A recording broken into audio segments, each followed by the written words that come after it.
All right, folks, we are back live with the round two from the New York City round robin tournament.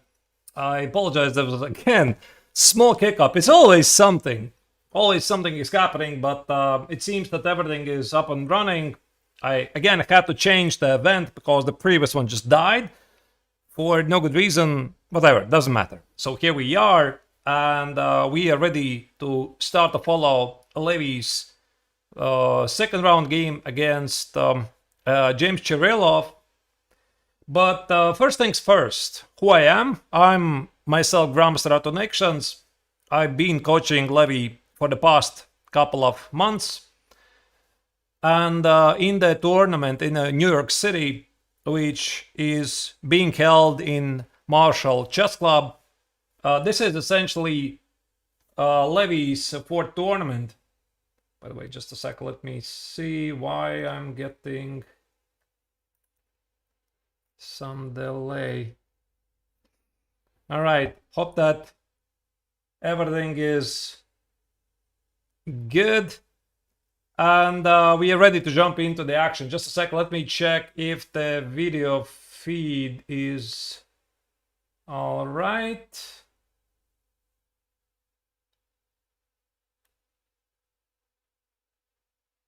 And then we're gonna be ready to rock and roll. All right. Here we go. All right. By the way, I have a question to you before we jump in. How is my audio? Is everything good? Because I kind of fixed it. Hope there's no delay. But again, now I'm seeing from my broadcast that there's some issues. I hope everything is good. The sync is good. Is it good? Is it good? Right? Because I can't really tell from here. So I'll have to rely on you. Loud and clear. All right. I hope that there's no sync problem just like last time. Anyway, okay. The technical side, let's put it away. So, round two. Levy started the tournament, as you already are aware of, unfortunately with a loss, because in the first round of the New York Invitational GM Norm tournament, he was playing with the white color and he lost against Jurabek Kamrakolov with the white color. And probably all of you already had a look at Levy's recap video where he was going through the thought process, why he did what he did. He learned some important lessons. We already talked about this during the round one coverage. But the important thing here is not to dwell on the past, but look to the future. So still the goal remains the same. Levy is fighting for the GM norm. And this tournament, which is honoring the Labor Day. I mean, actually, its official title is Marshall Chess Club Labor Day Invitational GM Norm Tournament. So it celebrates the Labor Day, which in United States is this year, I believe, on the 2nd September. But the main reason why the tournament is organized is to give a chance for title seekers to get the so-called GM norm. So what does it mean? It means that if you enter such a closed tournament like this one, already before the start of the tournament, you know that a certain amount of points is going to give you the GM norm. So before the tournament, Levy already knew that no matter how he plays a specific game, 7 points out of 9 is going to give him the GM norm. That's why this tournament is designed this way. Unfortunately, he suffered a loss in the very first round. So it's obviously a setback. Now he needs to score 7 points out of 8. It's going to be very difficult, obviously. But I think also it's a good idea for him not to worry too much about what's ahead of him, that he has to win so many games. And my advice is mainly just focus on one game at a time and then see what happens. Levy's opponent is, as I already said, James Chirilov, a young talent from United States who is, by the way, a streamer as well. I thought I recognized him. So he goes by the name of just Brainiac Live. So you can also, of course, check out his channel. I'm not really sure if he's streaming or not. Talented kid, 16 years old, working hard, and also attempting to get a GM norm in this tournament. So that's why from the very beginning, as much as we are cheering for Levy, I think it's also very important never to forget that we gotta respect the opposition. We are getting all the feed with a delay. So I do have the live camera feed.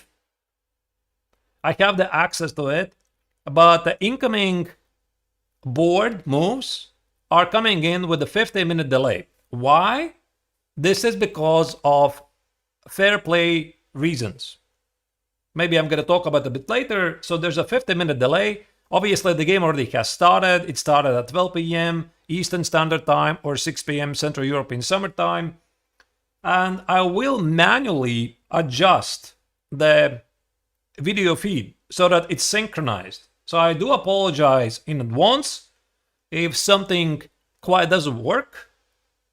There you go, there's James Chirilov. I mean, the game already has started, but I'll try to synchronize everything so that you have a pretty good viewing experience. And then we are gonna go and see what happens. So Chirilov started the tournament with a victory. Yesterday, he beat the lowest seeded player with the black color, Igor Kovalchuk, who was last minute substitute to another player from China. I think actually the guy lives in United States, but he's representing Chinese Federation. And he beat him with the black color, so a great start for James. And I think it's also quite a principal battle between these two. Levy is definitely a favorite here because he is more experienced. And when we are prepping for the game, we do expect e4. So the plan is that e4 is going to happen, and there's going to be a Karakan. And there's the shake of the hands. Let me see if I can synchronize it with the video. So again, the start is going to be a bit awkward. There's e4. Already move is played. Let me see if I can adjust it with the video. Okay, it's not really lagging so badly behind, so let's leave it as it is. I mean, yesterday it was, the video feed was lagging a bit. This is Marshall Chess Club Wi-Fi. So it is what it is. So Levy plays his beloved Karakan, and we expected that Chirilov is going to play the advanced variation. How do we know this? Because we basically looked at all of his games that he played over the board, that he played online, etc. So over the board, he was mainly playing the fantasy variation F3, which will be a very nice tribute to Levy's own courses in the fantasy variation against the Karakan. But my suggestion was that most likely Chirilov is going to go for the advanced variation because this is right now the main opening move in the Karakan. And there you go, e5 is played. And then we have a lot of ideas. Obviously, we are perfectly aware that the Karakan defense alone is going to be tough to get the GM norm. So Levy will definitely have something spicier. Actually, I do believe that it is possible to get to the GM norm with just one Karakan, and that's it. But yeah, we're looking for more fighting repertoires. Like, there's nothing wrong with the Karakan, but it's a bit predictable. That is a problem. And nowadays, like, 90% of the players, they play the advanced variation anyway. So h4, this is part of the prep. And now I'm curious what Levy's going to choose because he knew that this is coming, and we discussed several scenarios. I suggested him to go to one specific continuation, try to surprise the opponent. Levy had a different idea, but I'm not really sure what he has decided at the last minute. All right, so he does play a6. All right, let me try to see if I can still slightly adjust it. All right, this is going to be a bit better. Probably. So a6. This is meant to be a surprise. So we are not entirely sure if James is ready for this. We are hoping that he's not, because so far in the previous games, Levy has played a6 exactly once. Not like one of the last games. And we suspect where James's information might be coming from, where he might be getting his opening knowledge. So we did a lot of digging, and in the end, I think that we managed to model this game at home pretty nicely. So I see that Levy decided to follow the original plan, because before the start of the game, like a couple of hours before the start of the game, he said he has another idea. Now I see he has changed his mind, so this is part of the original prep. Okay, anyway, let me maybe go back a bit and explain what is the Karakin all about, why Karakin is even so popular. Now you're seeing, by the way, on the live camera, this is the blue small screen, this is the live board. You're not going to miss anything. You don't need to remind me what is the actual position. Just look at the small blue board. This is the position right now. And of course, you are seeing also the video feed, which is more or less perfectly synchronized with the board. So e4, c6. This is the favorite continuation of Levy. So the point is, black wants to play d5 and avoid symmetrical pawn structure. d4, d5. And now the trend of the theory is that everybody basically plays e5. Something like 15 years ago, everybody was playing knight c3 or knight e2. Knight c3, knight e2, d8, knight e4. This was the so-called old theory. Knight g3, bishop g6, h4, h6, etc., etc., etc. But I believe the main reason why this is no longer so great is the simple Tartakova variation knight f6. And this is something that has evolved. The understanding of the Tartakova variation has evolved, because this was believed to be a slightly better position for white, something like, let's say, 15 years ago. Now, theory has made a leap forward, and the current belief is that black is doing really great in this line. So that's why here players are researching other opportunities. So e5 makes perfect sense, gaining space and everything. So Levy here mainly plays two combinations. He plays bishop f5 or c5. Bishop a5, this time he was his choice. h4, we knew this is coming. This is not a surprise. This is something that James has been playing online quite a bit. So obviously we saw all of those games. The point of h4 is that white is being tricky, and white is kind of inviting black to play e6 and c5. But now the problem is, after g4, you're trapped in the bishop, like bishop e4, f3, bishop g6, h5. So this is a very common theme, and obviously you don't want to fall for this.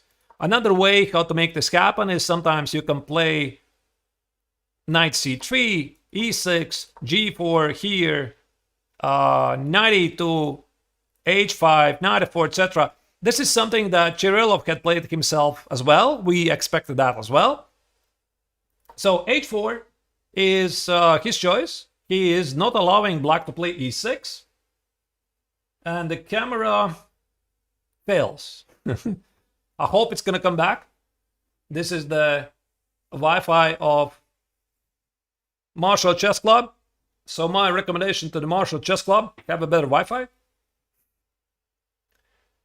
So here a6, this is a very smart winning move, because after a6, black is thinking about the c5 push, and in some lines, there's no bishop b5 check. Just a second, let me see if I can refresh the camera. I don't want to give you any spoilers like last time. I feel pretty bad about it. When I refreshed the feed and some of you got to see what was happening 50 minutes ahead. I'm not going to repeat the same mistake again. All right, let's see. Yeah, I'm getting no feed.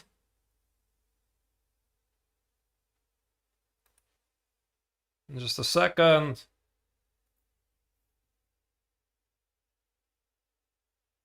All right, let me see if I can.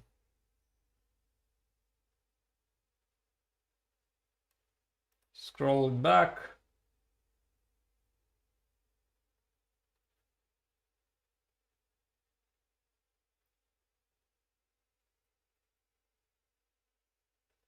It just keeps loading. All right. Okay, now I can re-enable it. There you go. So,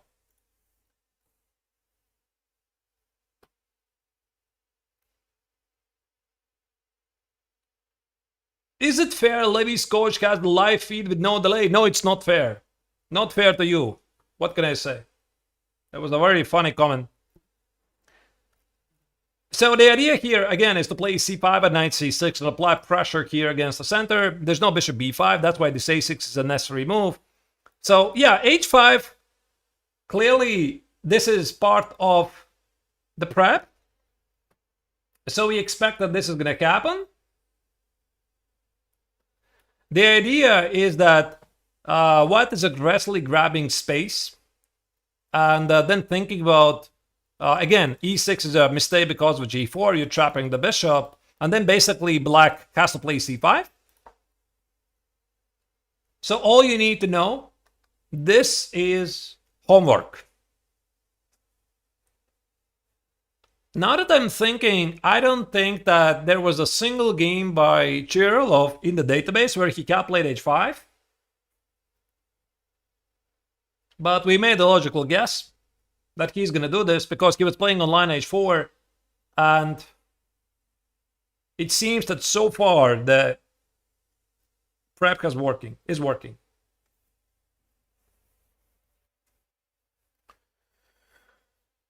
Obviously, after the first round, Levy was pretty upset. Yeah. Because not only, as he said himself, I did everything to lose this game, but he lost the first game with the white collar. The third loss since his return to the competitive chess. The first loss against the Grandmaster, by the way. But he's also perfectly aware that losses are going to be part of the road. And by the way, to take nothing away from Jurabek's play yesterday, the Uzbekistani played really great chess. I mean, he played 98% accuracy. So Levy had some chances. So it is what it is. We're going to make the right conclusions. And Levy already said that he needs to work on calculation. Yes, we are perfectly aware of this. That it's a problem. And now I'm going to have to figure out what's the best possible way to improve it. So a lot of work.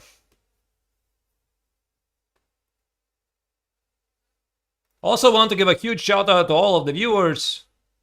So right now we are streaming on 3 channels. So Levy's Twitch and YouTube. Hello guys, how are you doing? I have the chat windows open in front of me. So from time to time I will have a peek what you're saying there. I'm also streaming, by the way, on my Twitch channel. You can check it out if you have nothing better to do. Use also the chat commands to get the link to the board. And you can always, of course, shuffle the pieces here and there. And see what happens.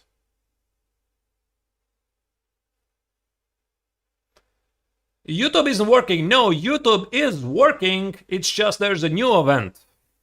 Yes, the previous event originally created event just crashed for whatever reason.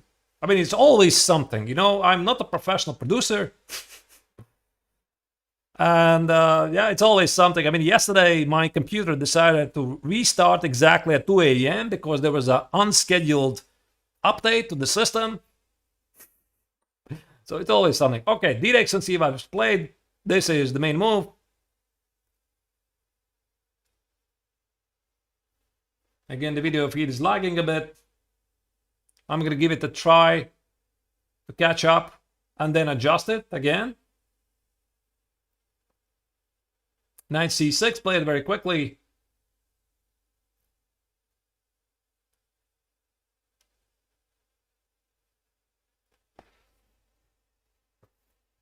All right, let me see.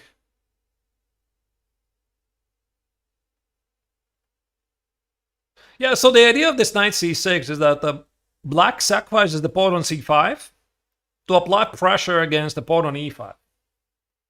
So it's a very modern way to play. Oh, by the way, we just got a raid by chess.com. That is nice. Thank you for the raid. Appreciate it. We're following Levy's round 2 game in the New York round robin tournament. New York City. You know, you have to forgive me every single time when I'm saying New York. I mean New York City. It's just us Europeans, we often say New York. We don't say New York City because not so many Europeans are thinking about as New York as a state.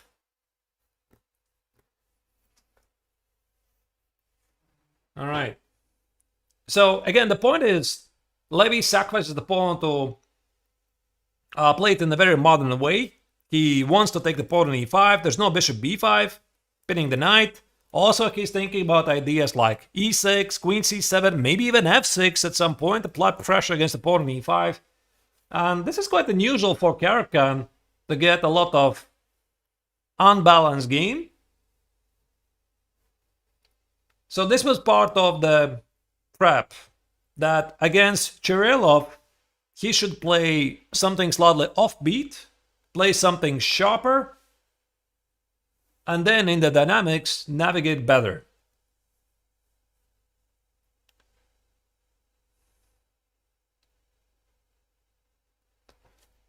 Is it a 10-minute delay? There's a 15-minute delay. Nelson Garcia was asking on YouTube. No, I mean, there's a 15-minute delay for the board for the video feed. I'll have to adjust the video from time to time. I'm doing this by hand.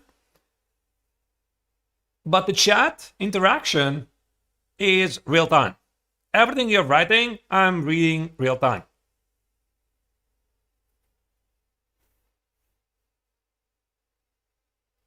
Knight f3 is played. This is not a good move, I think. Just a second. Let me see if I can adjust it. Okay. Knight of 3. What was after knight of 3? Let me try to remember. This is one of the non-principal continuations. Knight of 3, knight of 3, knight of 3. Was it queen c7? Or was it e6? It just suddenly I do not remember. I mean, there were lines like after queen c7, queen takes on d5, e6, you sacrifice the pawn, then you play bishop c5 and go for dynamics. Now I don't immediately recall this knight of 3. There was also a moment when black plays bishop g4, applying some pressure and continues with queen c7. I mean, Levy should remember it better. He studied the file. But knight of 3 was not the main move. Now, there's a lot of choices for black. I mean, black can play bishop g4, black can play queen c7, black can play e6. Yeah, I think Levy should remember what was the continuation. I mean, he definitely remembers it better than me.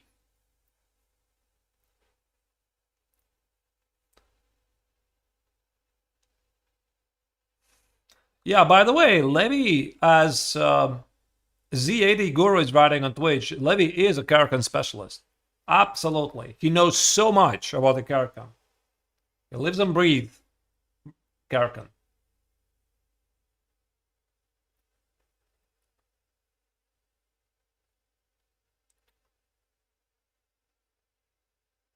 Levy's opponent is 16 years old.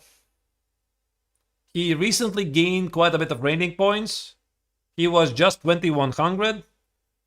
So now he's 23, almost 40. About Levy's rating, he's growing rapidly. So quite unpredictable player.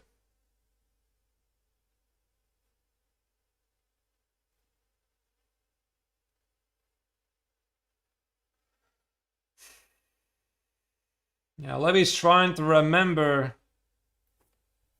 I mean, I don't remember, so I hope Levy does remember. I mean, there's so many lines. I think it was something Bishop G4 related, to be honest.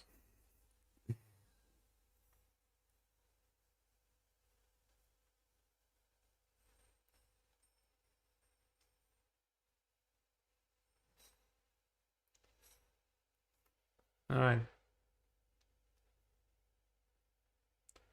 Did I hear about Alireza winning Grand Chess Tour? Yes, I heard it. What about it? He's a great player.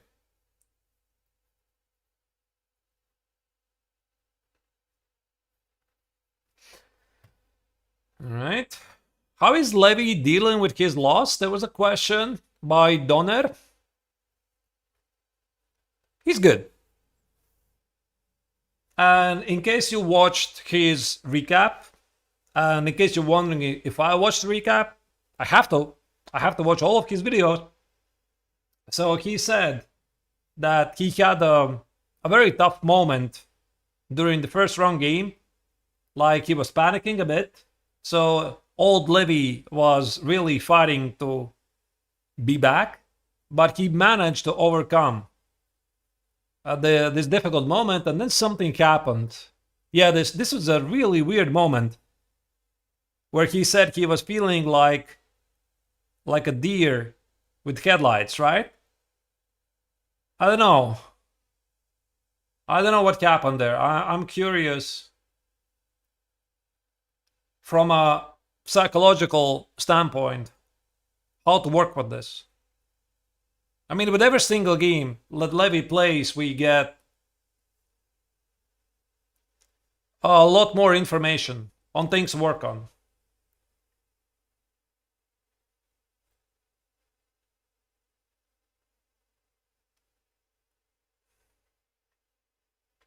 Thank you, John Conway. Appreciate it. And everybody else for the positive feedback. This means a lot, really. Even though I might not have a chance to respond to every single comment. Maybe actually there was no knight f3 at all. Now I'm starting to think, because what were the lines? Just a second. This knight f3 was at some point later, but I think it was bishop d3 was the main move, was it not? Bishop d3, c takes on d3, and then black can take on e5 and whatever. But knight f3...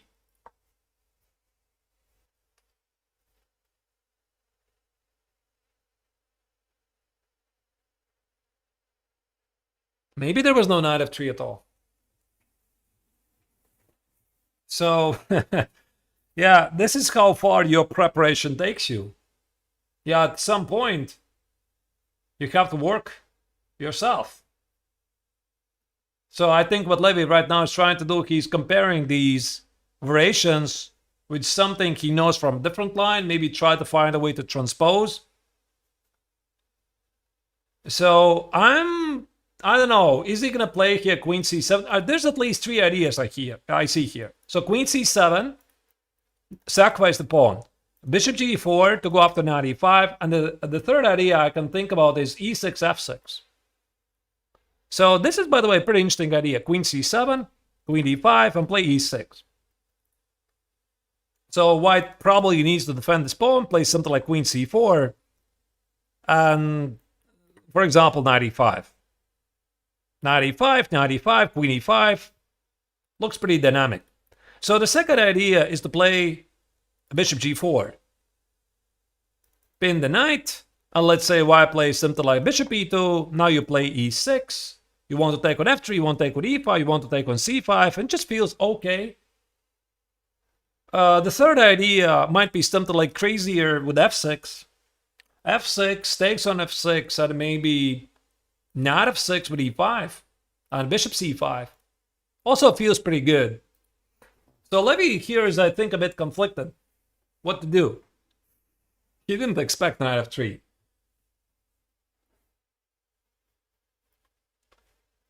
Yeah, chat is suggesting queen a5. I don't think the queen a5 is really so good, because white's going to play c3, queen c5, and bishop e3. So you lose a lot of time with a queen move, like queen a5. So how many moves did you spend? Queen a5, queen c5, queen a5. White is making some good moves like c3 and bishop e3. So white plays, like, let's say, knight e2. So even visually, you just feel that white is better here. White is going to play knight e3, knight e4. And black is, you know, a bit lagging behind the development.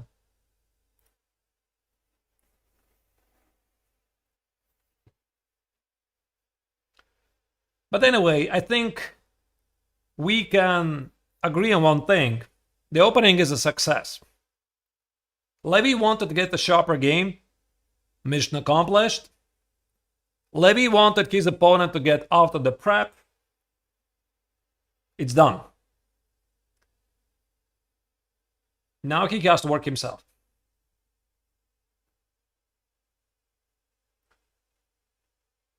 Does he need to waste so much time in this position? Fabi URC is suggesting on Twitch. Yeah, it's not easy. You know, trying to figure out when is the right moment to think about your choices. Not easy. By the way, this is something that Levy is also struggling sometimes. You know, he is struggling. He has said it a couple of times that one of his flaws in his game, and he's perfectly aware of this, is that sometimes he plays too quickly in more complex positions, and sometimes he overthinks simple positions. Yeah, I don't really know how to teach that. I mean, it's like, I can give some suggestions, but I mean, literally in chess, there's like millions of scenarios. So I think that he's simply going to pick this up after some time. And by the way, not after, but during Spilimbergo Open Tournament, when Levy had a rough start, he was quite unhappy, obviously, about his performance in Italy.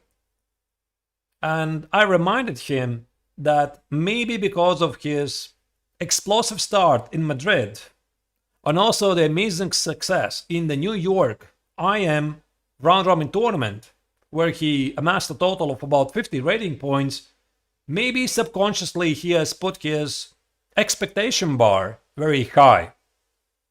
Right? So if you just return to the competitive chess, and you announce that you are going to go for the GM title, and in the very first tournament you almost get the GM norm, in the first two tournaments you get 50 rating points, so obviously your expectation bar is very high.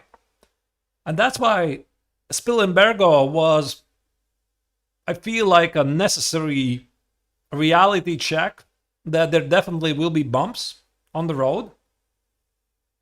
And what I said to him is that you have to be ready for this. And if Spilimbergo was your first tournament, then probably you wouldn't really treat it as a terrible start. And you know what happened later? Levy obviously gathered his strength together. He won a couple of last games, including a very nice victory in the last round against David Alberto, and regained all the lost rating points. So finished the tournament with a very good mood. Yeah, e6 is played. It's a good move, you know. Yeah, I think now it's safe to say this is a fresh position. I've never seen it before. I don't remember this, because all of these lines look very, very similar, but this particular setup I don't remember. So Levy just wants to take on c5, maybe play bishop g4 at some point. There were lines when bishop g4 was a good move. So here probably Chirilov has to figure out, does he want to play bishop e3 to protect the pawn on c5, or he wants to play bishop d3, because this bishop at f5 is pretty annoying. Also notice white no longer is threatening g4 because the knight on f3 blocks the g4 square, which might be protected by the queen. So this g4, f3 always was the idea to trap the bishop. Now it's no longer there.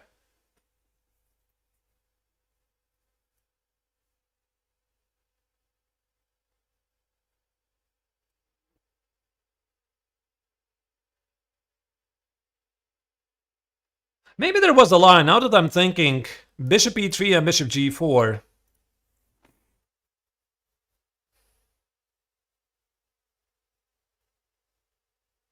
Could be, yeah. It just transposes somehow.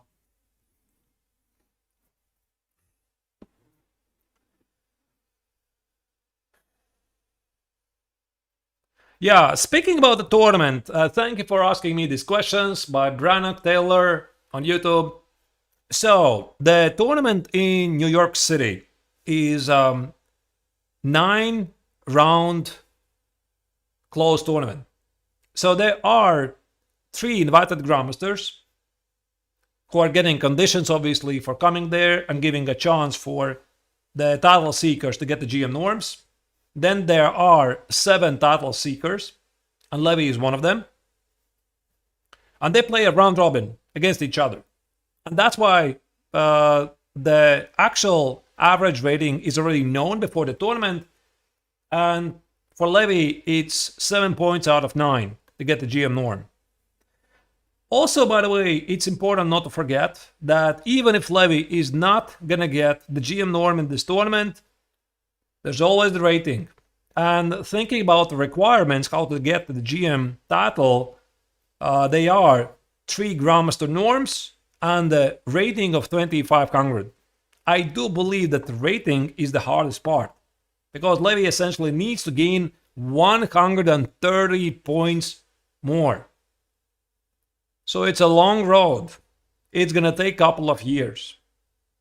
But what makes it really exciting that this has never been done before. So Levy is just making very amazing, basically, documentary about how to get to the GM title.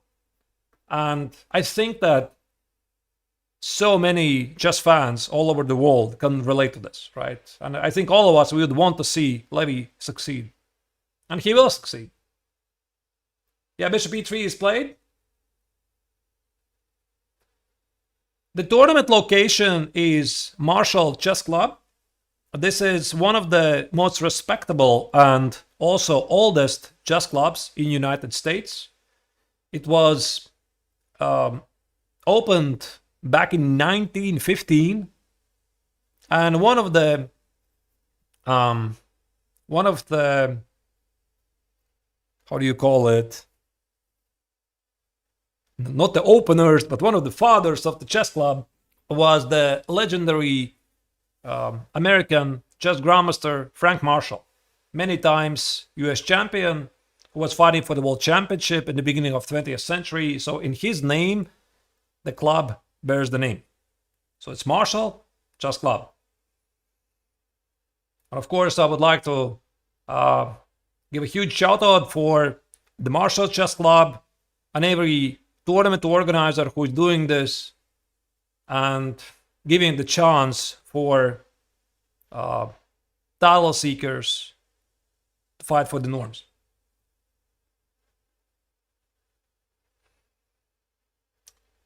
Yeah, now the question is how Levy continues. Is it queen c7 or is it bishop g4?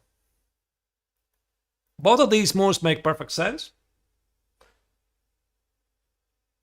When we were prepping for the game, we noticed that Chirilov really likes to play c4 in many setups. This is his trademark move in the advanced variation. So probably Levy is thinking, if I play queen c7 or if I play bishop g4, what still happens after this move c4?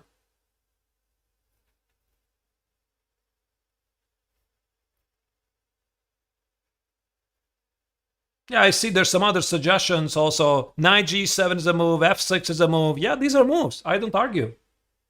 These are moves. Very good moves, actually.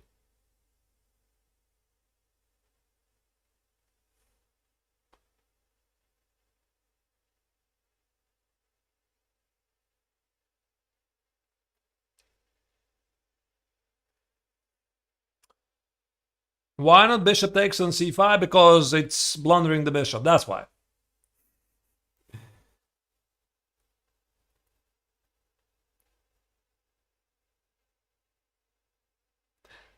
Levy already has some future plans after the New York round robin tournament. He is gonna play a match against the Swedish chess legend, Grandmaster Pia Krumling. Couple of classical games, rapid games, some blitz games in the Swedish capital city, Stockholm, end of October, beginning of November. And I think Levy already announced that there's going to be a huge fan event. Was it November 3? I think so. So, the Swedish fans, you're lucky.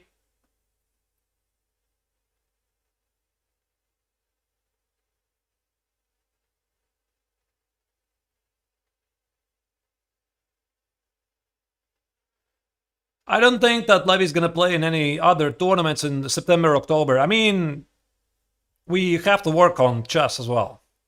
There's so many ideas we have to do. Like, we have to work on calculation. We have to work on his decision making, simple positional choices. We have to work on the middle games of his openings, because he has learned so many openings, but he hasn't yet practiced the middle game. Like yesterday, he played this very nice opening. What was it? What was the official title? I already forgot. Agincourt system or whatever, yeah? Yeah, I'm not very good with names. So, but he hasn't really played it so many times over the board. So we have to work on those ideas as well.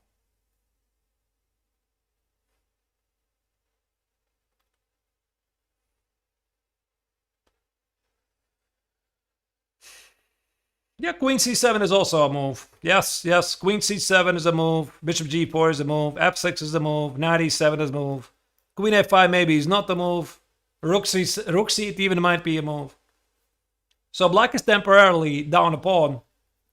But I mean, in case you have been following a bit the modern chess, the way chess is played in the 21st century, at a higher level, sacrificing pawns for a lead in development, it's normal. This is how you play chess.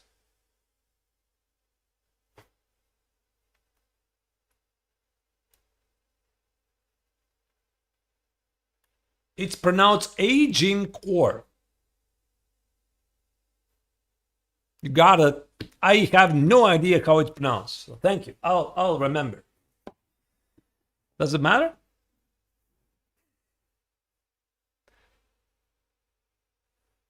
So this is going to be a longer game because the time control is 90 minutes for the entire game for both opponents and plus 30 seconds per every made move. So the schedule is a tough one because starting today, Levy in the tournament, and of course all the other 9 players as well, they play double rounds every single day for the next 4 days. In the next 4 days, Levy's gonna play 8 classical games. It's very rough. I mean, there's obviously pros and cons. You get to finish the tournament very quickly. You play a lot of games, but you're just so exhausted. But I mean, still, Levy's playing home. He's not living so far away from the Marshall Chess Club, which is important.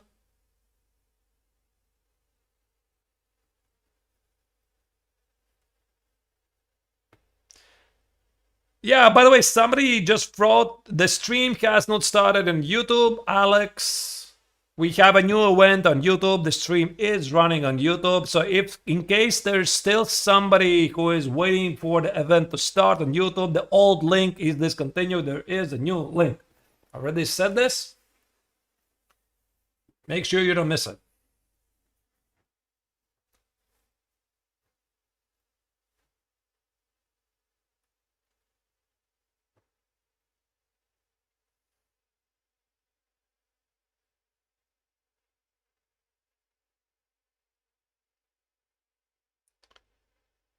Have I ever played myself Karakan in over the board?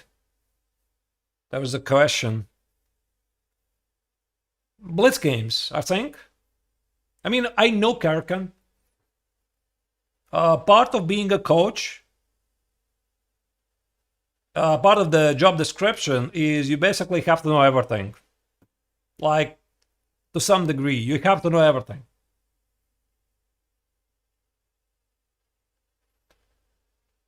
Hey, weight room, do I think the tournament format should be reworked?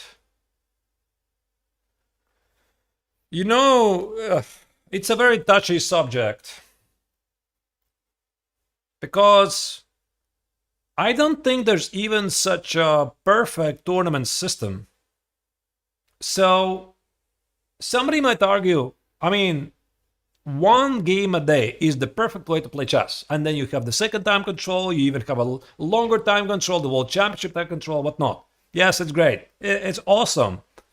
But you know what's the biggest problem? These tournaments take forever. So if you're playing in a tournament, which is 9 rounds, it runs for 9 days. So you arrive before the tournament, you leave after the final round. So it means one tournament takes away from you 11 days. So I think that many tournament organizers, they try to find some middle ground. And from my perspective, the best is 1 week. So 7 days, 9 rounds. Couple of days, they're double rounds. But most of the days, there's a single round. This is very common for open tournaments, like Spilimbergo, by the way. Hey, Alex, thank you. Yeah, not only time, but money. Yes, very fair point. Yes, longer events cost more for venue, players, hotels. Exactly, exactly. It's not easy, you know, it's really tough to organize events because very often this is not a business project.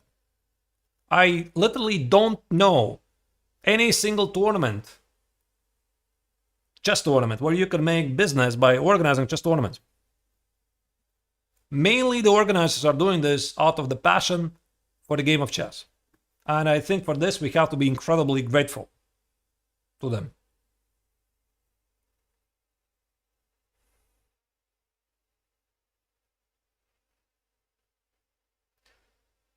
By the way, I haven't really heard from Levy. Is he planning to play in the New York World Rapid and Blitz? I read his tweet about FIDE's plans to include the so-called chess Davos in between both tournaments. I don't know, it would make perfect sense for him to play there. Yeah, Bishop G4, by the way, was just played. Applying some pressure to the pawn on e5. Also, it doesn't really rule out f6.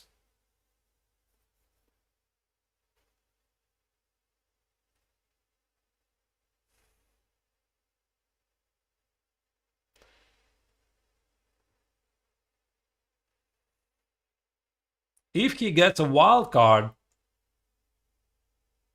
Alex says, I'm sure he's going to get the wild card. I will be shocked if he wouldn't get the wild card, being a New York resident.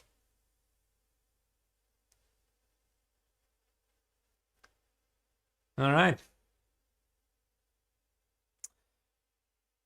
So I really like the speed how Levy is playing. Maybe Alex can get one too. Why not? A bundle. 1 plus 1. Or even more. So far, Levy is doing great. Xara says on Twitch, Bishop g4 is a horrible move. I beg to disagree.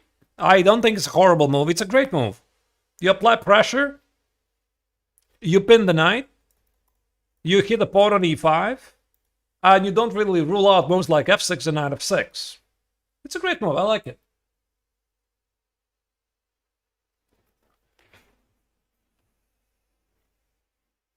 I beg to differ. Yes, yes, yes.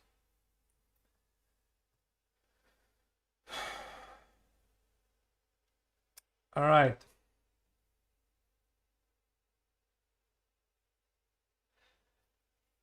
So every single day, maybe except on the final day when the rounds are going to start a bit earlier, Levy has double rounds. So this is the first game today. So it started an hour ago. And you can expect on average it's going to continue something like 3-4 hours unless something dramatic is going to happen. And right after that, there's going to be another game. So it will start 6 p.m. Eastern Standard Time for Americans, and for Europeans that will be midnight. But it's good, you know? Because when I was doing the commentary for round 1, I was calling people how many Europeans there are watching the coverage. So it was 4 a.m. and we got so many Europeans. I mean, you would be amazed. I mean, people are just not sleeping. Everybody's just watching.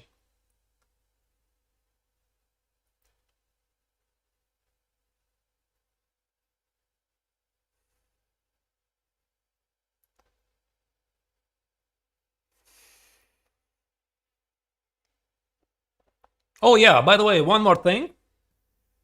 As usual, I think it's fair to say, and I'm doing this every single round, I'm not using any engine during the commentary.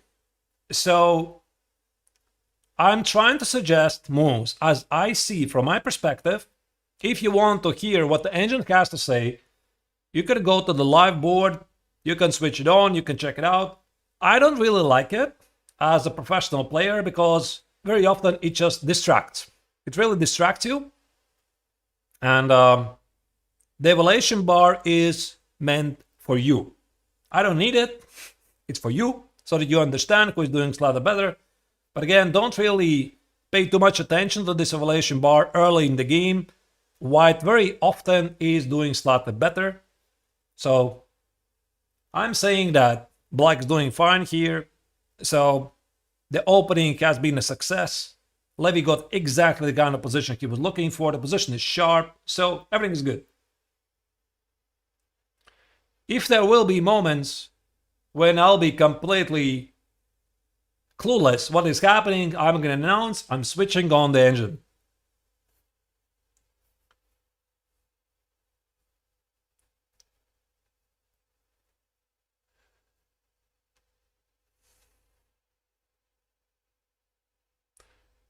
All right.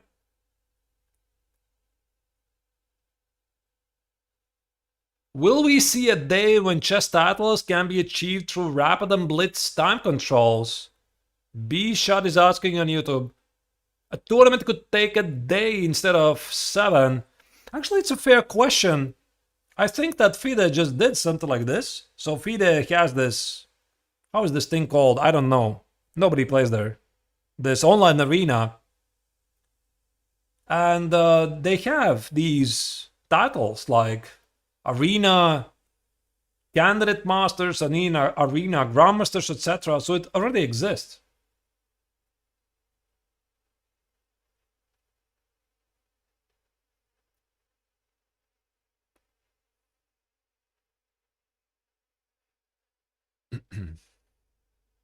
Actually, it would be pretty cool if there was such a feature on chess.com. So I know that chess.com mainly offer all kinds of achievements, but it would be cool. have some online titles as well for the chess fans. Why not?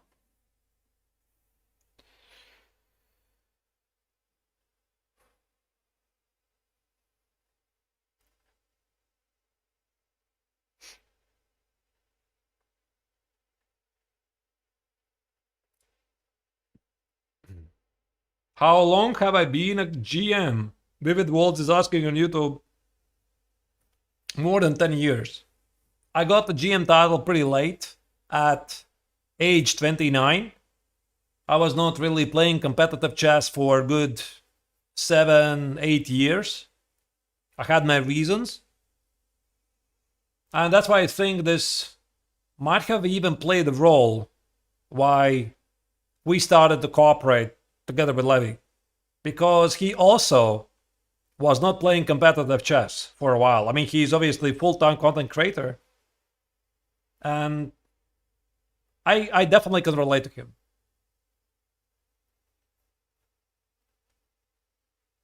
And anybody who says that Levy can't do it, that he can't become a GM, I just, I see no reason why he wouldn't be able to do it. There's absolutely no reason. I get this question all the time. Also, in real life, I meet some chess fans, they're saying, yeah, what do you think about Levy? What do you think about Levy? Is he going to make it? Is he going to make it? I just see no reason. Why not? He's young. He's motivated. He has the means. What else do you need? He has talent. That's it.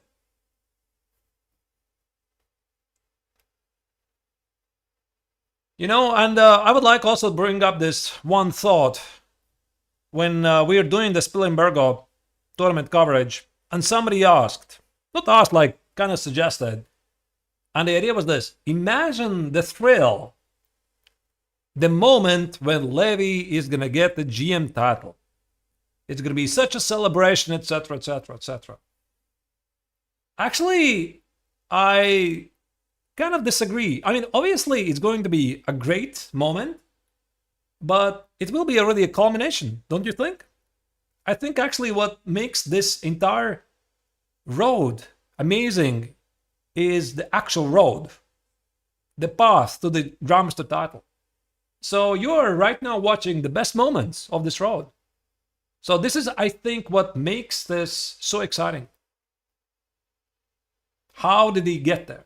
How did he get to the GM title? Not the actual fact, because he's gonna get it. Don't you worry about it.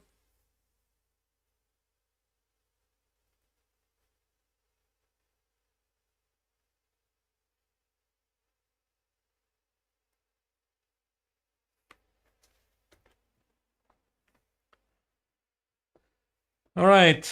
Yeah, and here Chirilov is thinking. I'm wondering if he has any pressure, because he is perfectly aware who Levy is. James himself is a streamer, as already mentioned. He goes by the username ChessBrainiac Live, and he has quite a lot of followers on Twitch. I don't know if he is also on YouTube. So Levy has inspired a lot of people, including streamers.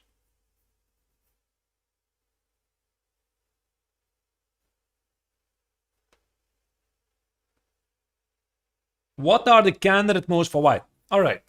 So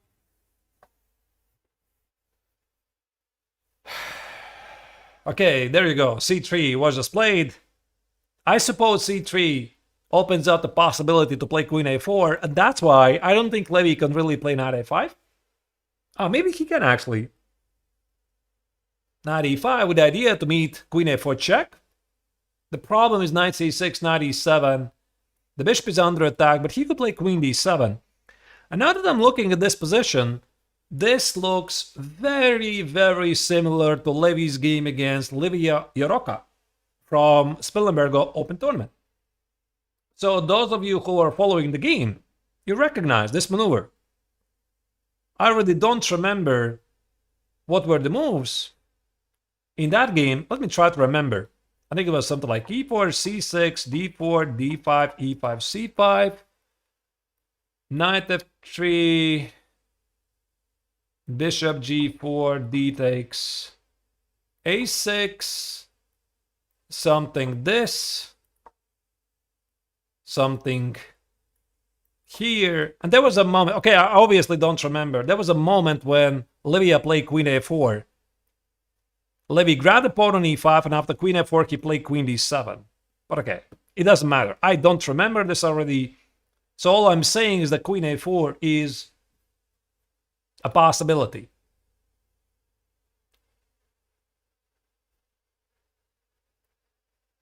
The top engine move is knight h6, Xaro says on Twitch, but respectfully, there's no way that Levy finds this. Well, you know what, Xaros?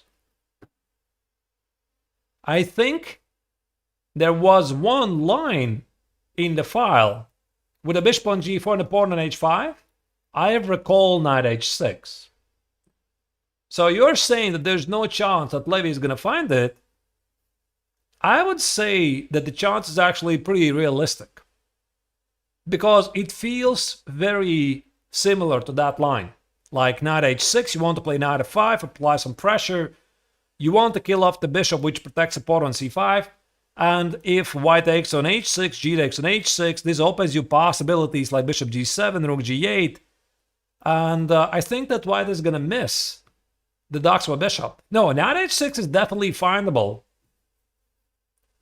He knows this move. Maybe this actual position is slightly different what he prepped, but he knows knight h6. This is what you should know.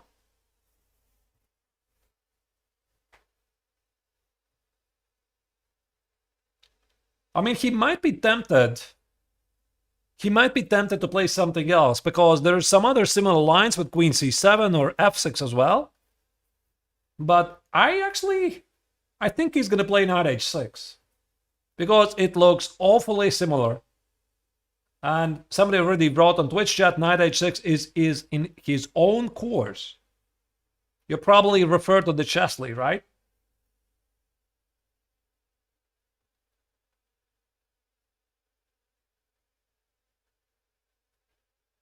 Yeah, knight h6 is somewhat common in the Caro. Not only in Caro, but also the French defense.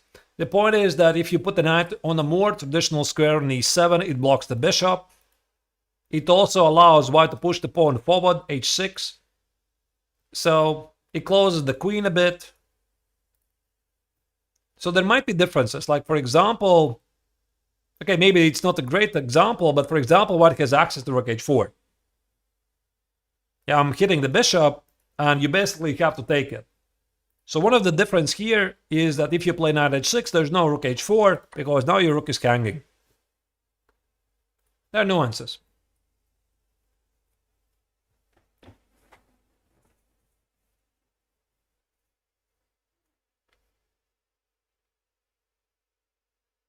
Alex says there's a 0 chance this position is in any course. I mean, you would know better, Alex. I do not know myself. But in the prep, in a very similar line, there was knight h6.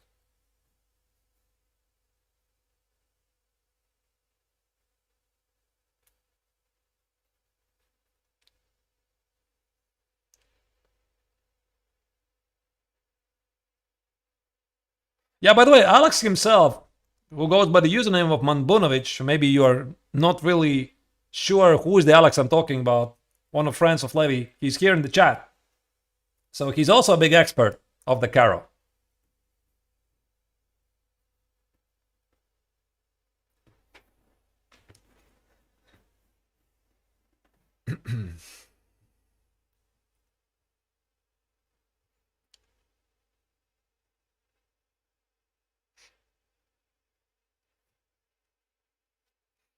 All right.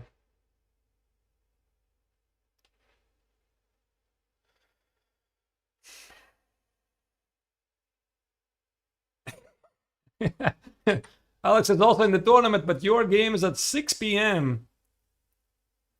I think he's playing in the Swiss tournament. 95. 95.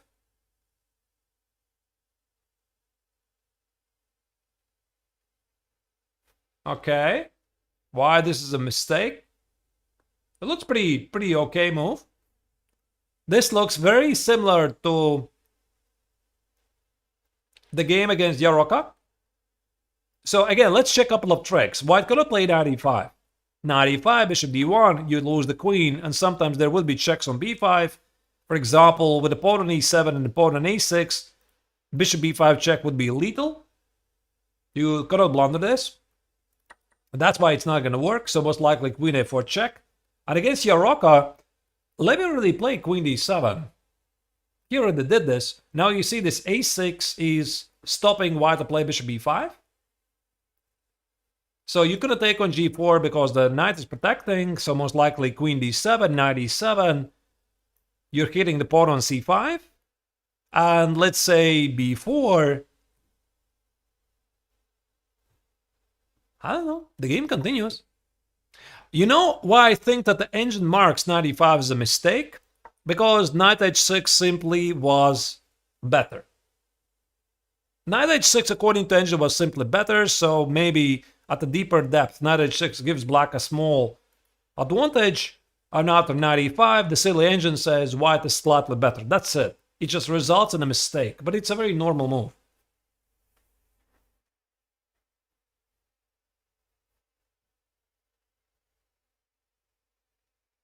I think Olivia played something like bishop e2 in a very similar position. And then Levy played knight c6. And there was queen a4, but it was with a pawn on h2. I think it was exactly like this. Like it was something like with the knight on f6, the pawn was on h2, Olivia played queen h4, and Levy took on f3. That's why he decided to grab the pawn.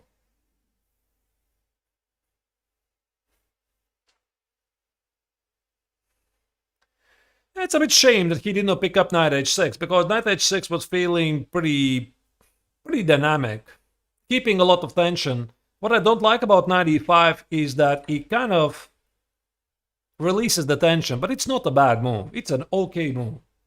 But knight h6 was a bit trickier.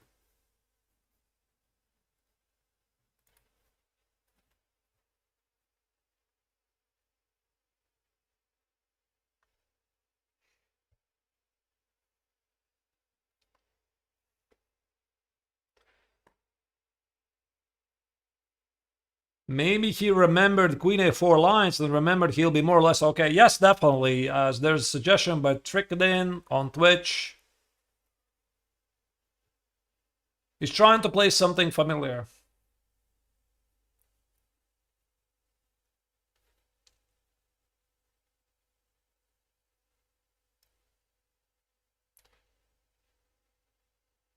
Oh. There's an interesting suggestion in the chat. Queen a4, queen d7, and c6. Actually, it's a very nice idea. Because after b takes on c6, you drop the knight, and after knight takes on c6, you drop the bishop. But there's queen c6. So again, the same idea. Queen c6, you're going to take on e5, you're going to take the bishop, and the knight on e5, it guards both d7 and c6 squares. Maybe there's an opportunity for Kirillov after queen a4, queen d7, think about some weirdness with bishop b5. It just looks strange. Like queen b5, takes, and play knight e5. Oh wait, maybe I can include intermezzo check. Knight f3, g takes, and now take on b5. Queen b5, a takes on b5, f takes on g4. I have no idea how to evaluate this.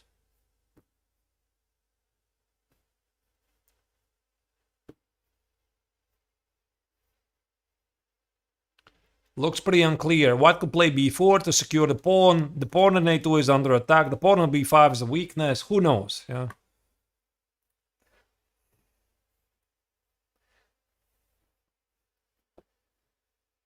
By the way, so that you have a better understanding how Tatal players, they're making their choices. Why I'm saying evaluate. This is a very important thing.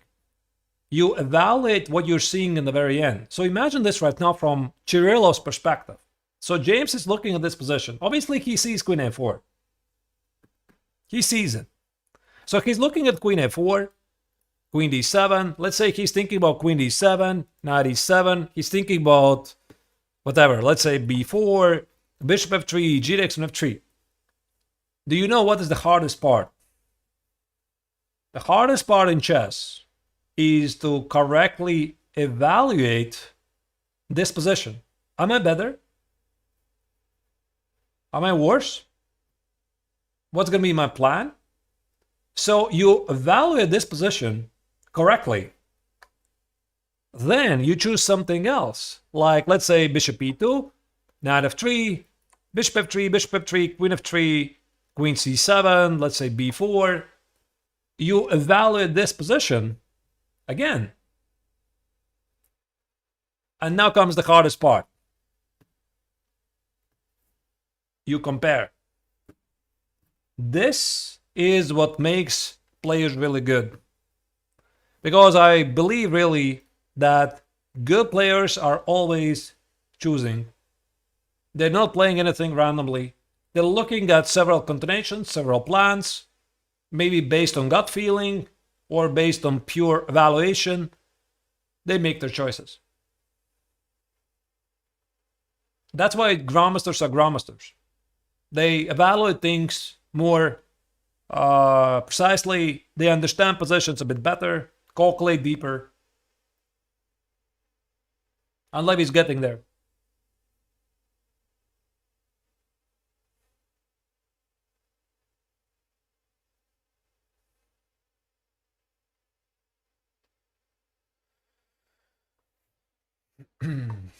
All right, knight e2 is played. I think that Levy here is going to play knight c6. He's going to replicate the game against Yaroka.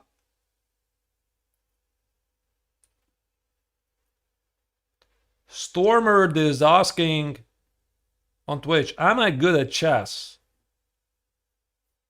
Yeah, I think so. I think I'm pretty good.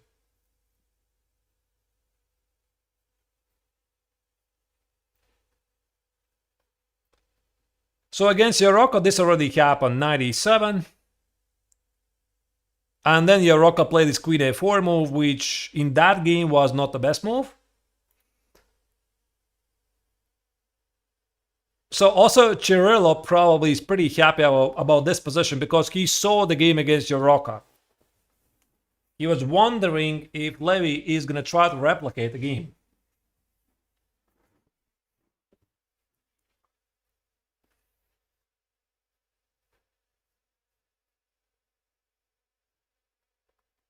Okay, maybe Levy could do something else like knight f3.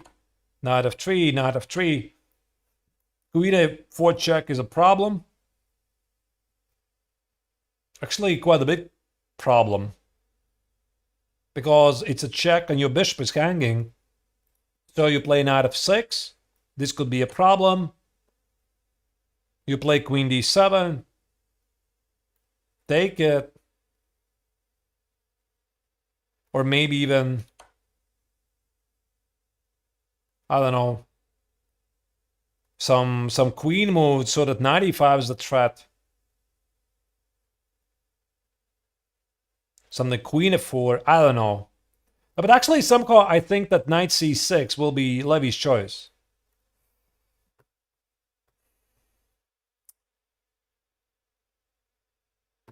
Yeah, I don't like that Levy played knight e5. Should have played knight h6.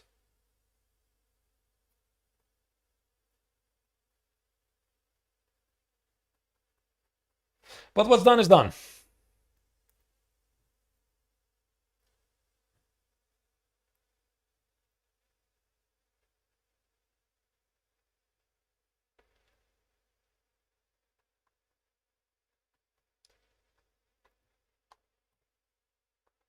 All right, let me see what you're writing there.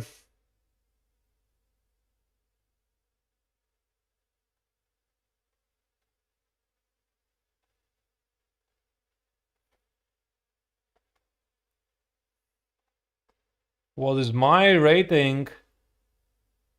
2571 ELO. I checked it. Have I ever played against Magnus Carlsen or Hikaru Nakamura? Yes, I have, but only online. My score against Hikaru online is terrible. Really bad. Against Magnus, I think I played like 6 games. I made a couple of draws. Obviously, I lost every single other game. But I got to play against him the Dutch defense. I got a very nice position, and I included in my chessable course. So there's that.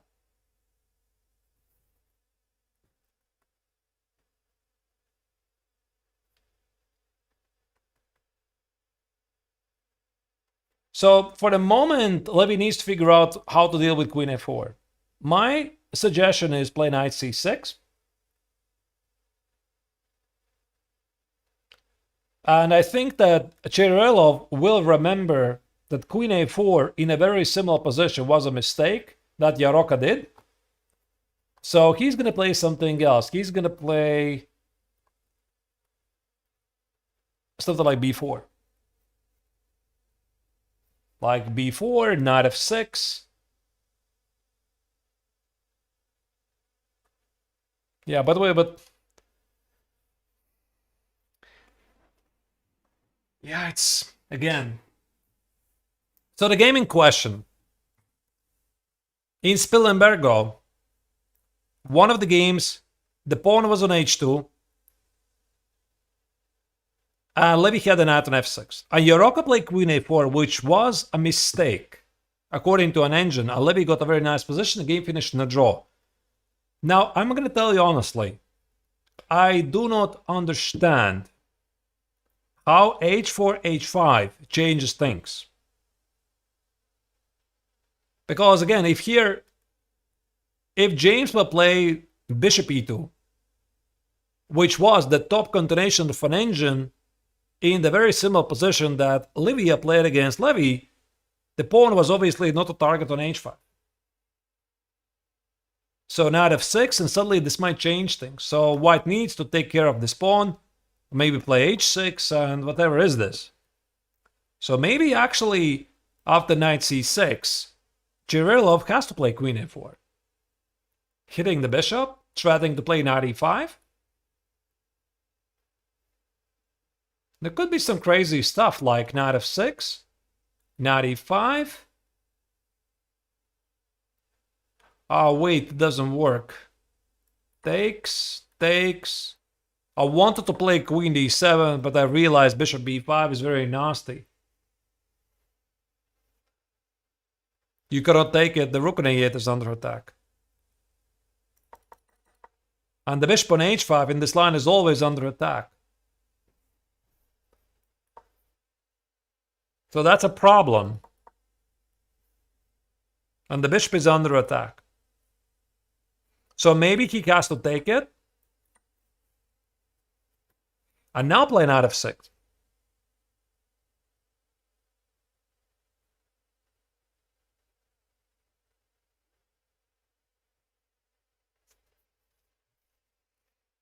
Yeah, it feels the black is slightly worse, but maybe it doesn't mean anything.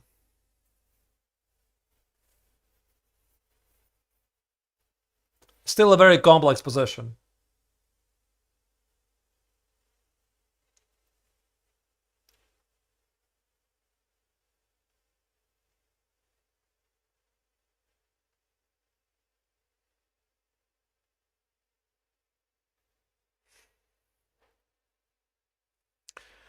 White is playing the opening well. Well, I don't know. I think until this moment, Levy was doing fantastic. This knight e5, yeah. Unfortunately, clarified the position a bit. Maybe Levy already is regretting the choices that he took the pawn on e5. And by the way, the same problem, right?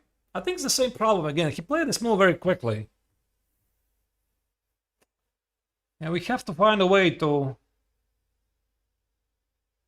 improve this decision making. Sometimes he plays these decisions too quickly. Very big decisions.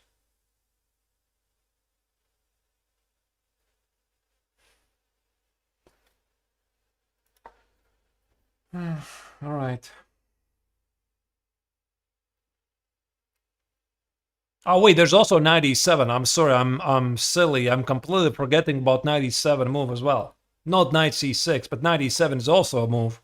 I'm forgetting about this move completely. So queen a4 might be still a move. Hitting the bishop, knight f6. You develop the pieces, you protect the bishop. Knight e5.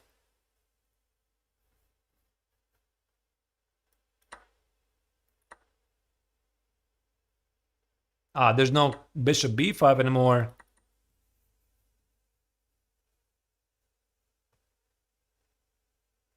Engine says there's something here. I'm not sure I even see. Something maybe g4 and g5. And suddenly black is tied down. Oh, and there's knight g6 incoming, and you can take with h pawn as well. Yeah, this is pretty bad, by the way. So, knight e7, queen a4. This is a problem. So probably... Does Levy really have to take on f3?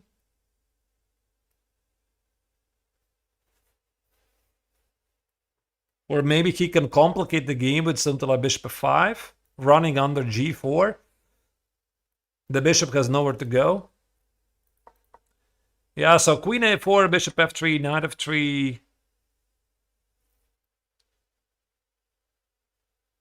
Maybe knight e7, knight c6. He's thinking about these choices. I don't know. I can't really find anything that I really like.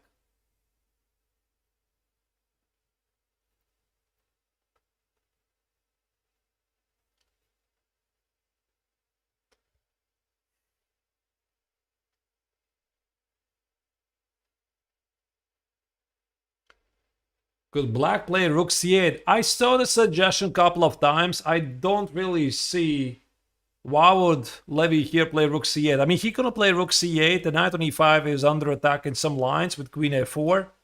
I think he needs to develop his kingside pieces.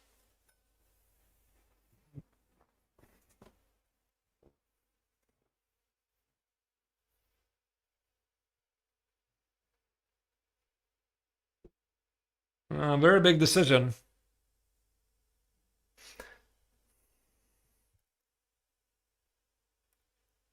Okay, what if he takes and plays... How do you deal with queen f4?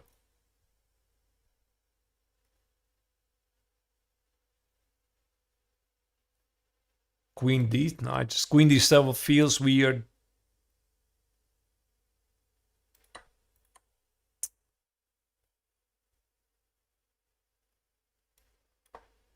Knight c6, queen a4.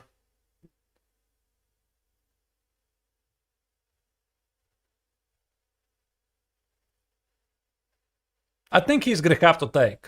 I mean, takes, and play knight f6.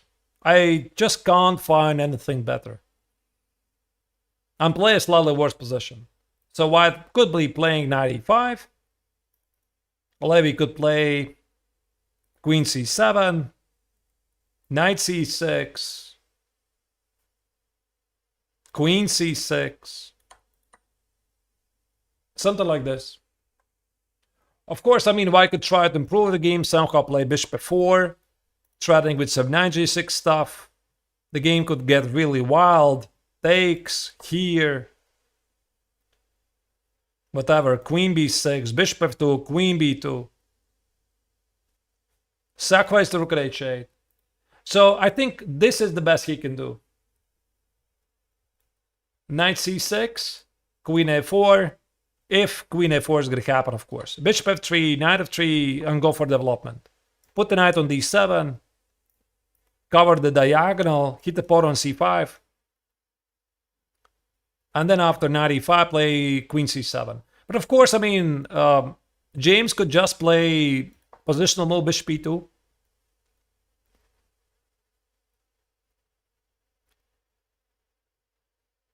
Maybe there's the room for some crazy move e5. You need to calculate tactics with knight e5 carefully. So probably not. Knight f6. h6. Takes and whatever. I think this is the direction. I just do not see anything else. Nothing else.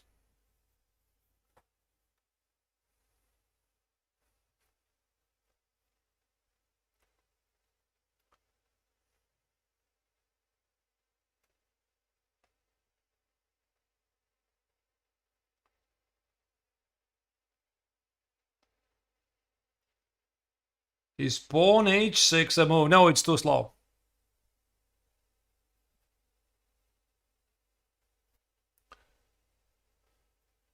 Yeah, I mean, now knight h6 just feels not right, which was a possibility a move ago. Now, not so much. Wait, there was also this 90, maybe 97. That's an interesting suggestion, by the way. 97, queen a4, and queen d7. I didn't see 97 at all.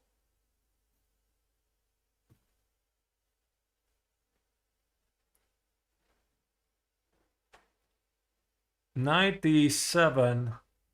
Already knight f6 was played. All right, got it. Okay. So Levy plays knight f6. Now that I was looking at this, knight e7 looked pretty interesting. But okay, knight f6 is on the board.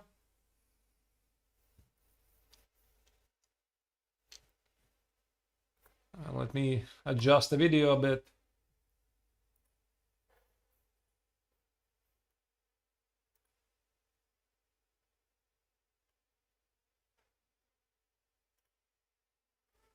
Yeah, as soon as I...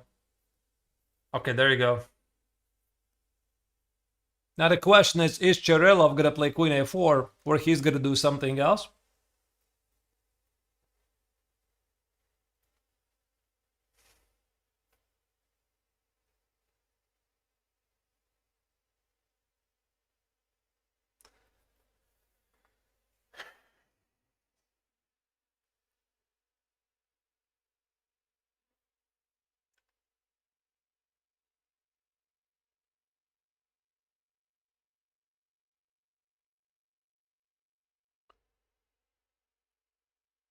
Levy's down on the clock, 10 minutes, it's not a big deal. The position was pretty complex, it required a big decision. So everything is good.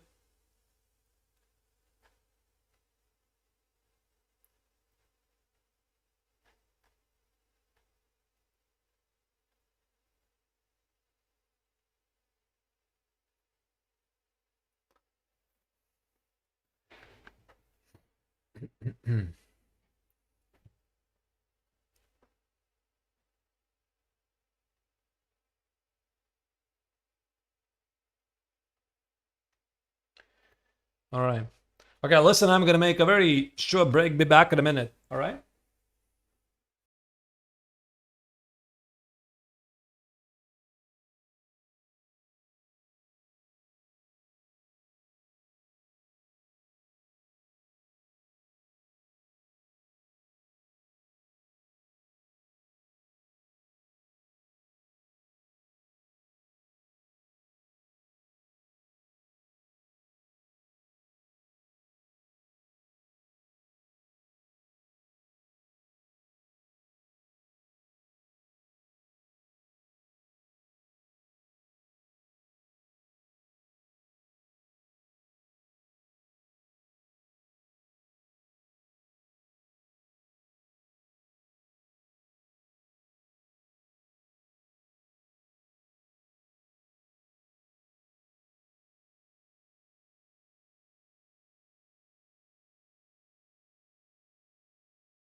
Did I miss anything? No, I didn't miss anything. Same position. Nothing's changed.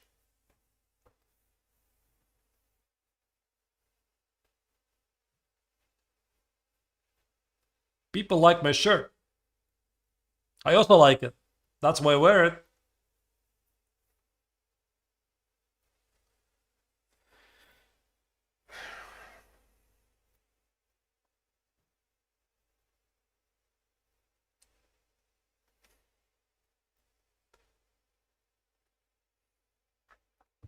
Looks artistic, yeah. Do you know a guy at professional chess? Oh, h6. Wow, big move. Do you know a guy at the professional chess who is very famous for his choices of wearing beautiful shirts? Do you know who it is? Probably everybody already knows. Actually, I forgot about Alireza.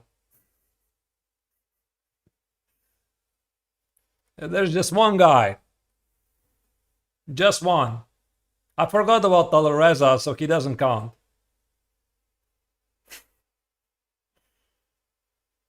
Definitely Levon. Definitely Levon, yeah. He really likes them.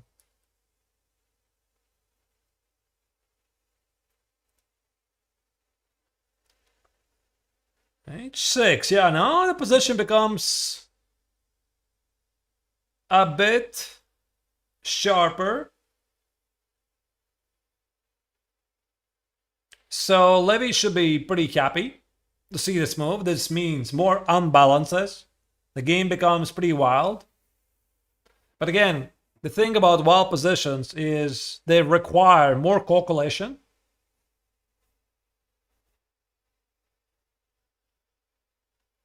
So we'll see.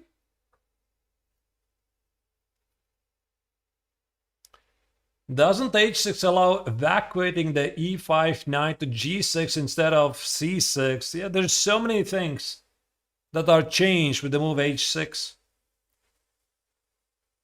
It also might be a waste of time. You know what the best part about this position? G takes and h6 played very quickly, so this means that Levy expected this move. The best thing about this position is the both kings might be in trouble at some point later because there's no safe castling for none of the players.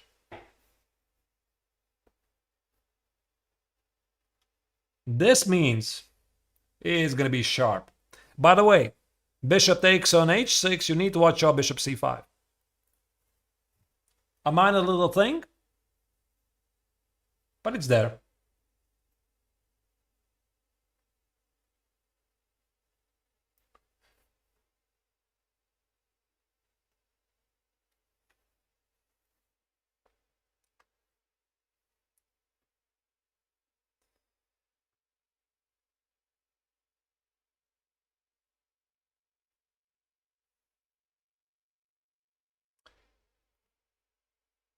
Queen a4, there could be knight e to d7, protect the knight to d5. No, I don't think so, it just drops the knight to d5. So most likely after queen a4 check, Levy will have to play queen d7. I'm not even sure if this queen a4 is so good. By the way, let me check it. There's something I noticed. After queen a4 check, can I play queen d4? Oh, by the way. Knight f3, g takes and f3, everything starts to be a big problem. So after queen a4 check, the knight at f6 now would be undefended. So you could play queen d7. But luckily for Levy, there's other moves as well. So he could play something like knight e7 or knight c6. Let's say knight e7, and knight e5, bishop f5, and the game is a mess.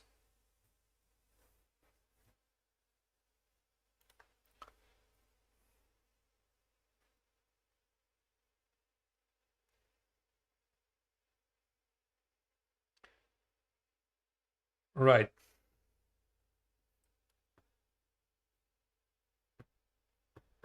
Which countries are you from, the viewers? Post in the chat. It's very interesting to hear. Which parts of the world are represented? Latvia. I saw Latvia. Wow. More than once. A lot of countries, yeah.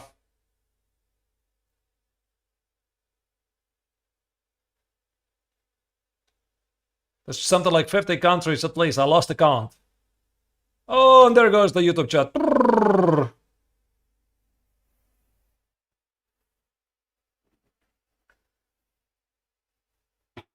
All right.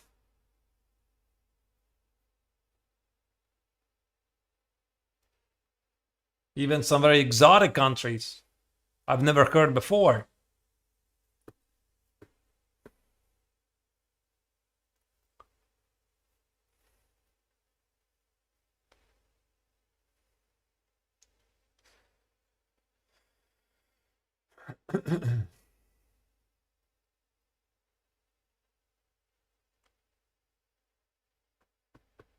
All right.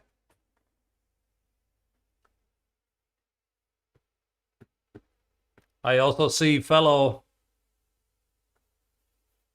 fans from the Baltic countries. That's nice.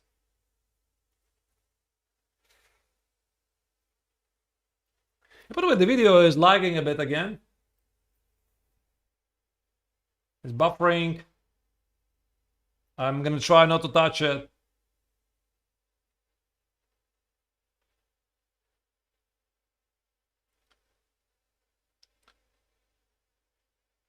Yeah, I knew it, that somebody's gonna write Vatican City.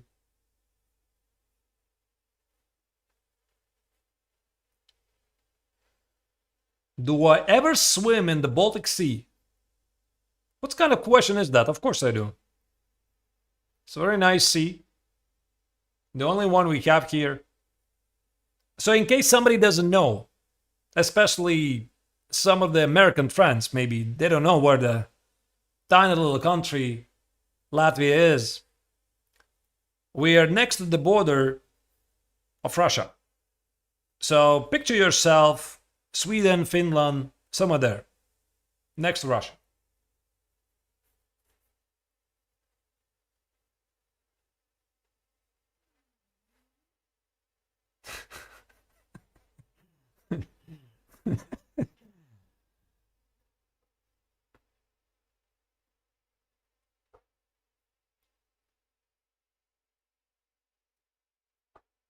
Yeah, by the way, I saw this question earlier about New York. Am I going to New York? No, I don't have any plans to go to New York, but I have been in New York before, once, something like 13 years ago.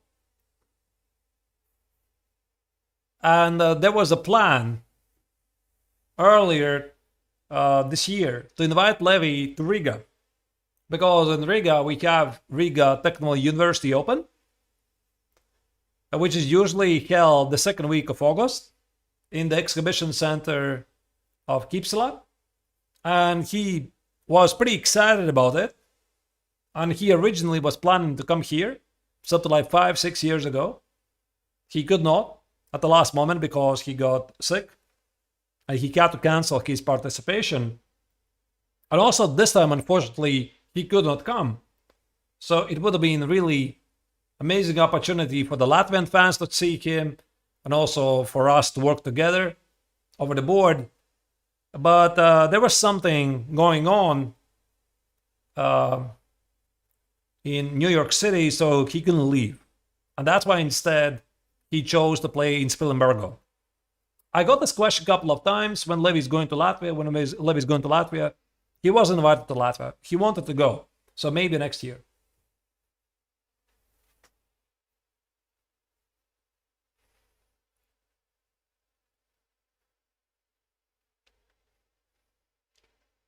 Do I speak with Levy only in English? Yes.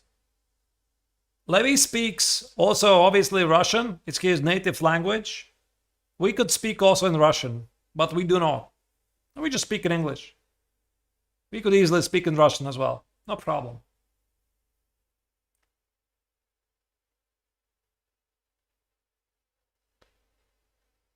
All right, Chirilov is trying to figure out what to do. Do I know Kristaps Porzingis? Of course, not personally, but I don't think there's even a single Latvian who doesn't know who Porzingis is.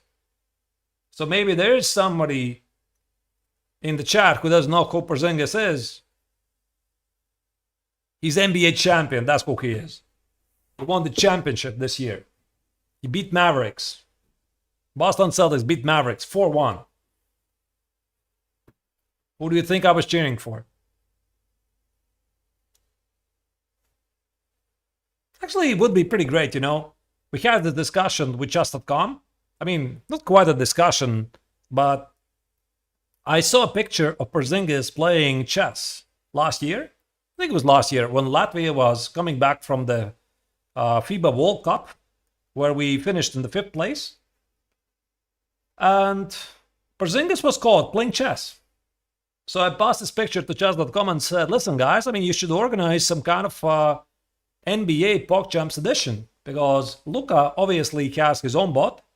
That was this very big thing about Luka bot becoming stronger and stronger.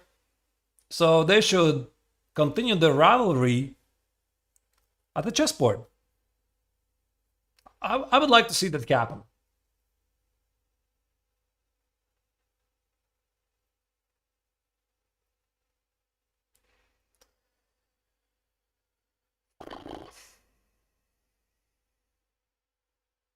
Who is winning right now? Nobody's winning right now. Right now, the pace is very slow. I'm just waiting for Chirilov to make a choice. Can I tell the story from the last tournament? The real Tangerine is asking. I quite do not feel ready to talk about it, but I'm going to mention it during this tournament. So, it's a stupid story. So if I'm going to tell you this story, you'll never look at me the same again. Literally. So I'm going to keep it for the final day. And then I can disappear. It was pretty bad.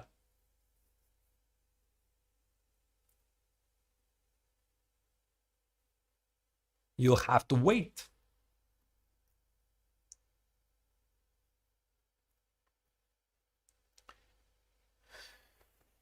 Am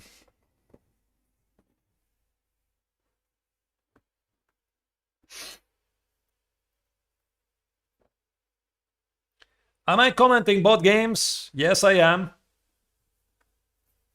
Am I not getting tired? No, I am not. I'm not tired. I never get tired.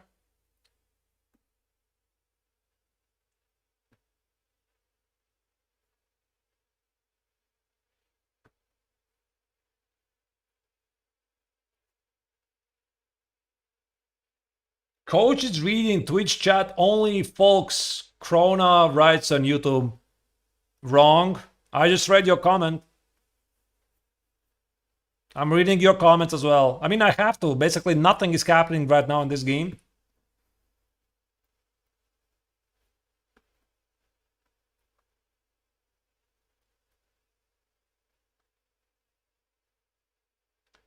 Do I think chess will be solved during my lifetime? No, I don't think so. But I think that the next table base will be released. So what do we have right now? Chess is solved with how many pieces? 7 pieces, right? So you can put on the board literally any position with 7 pieces. It's solved. It's already solved. So the next step is 8. And that is a gigantic leap.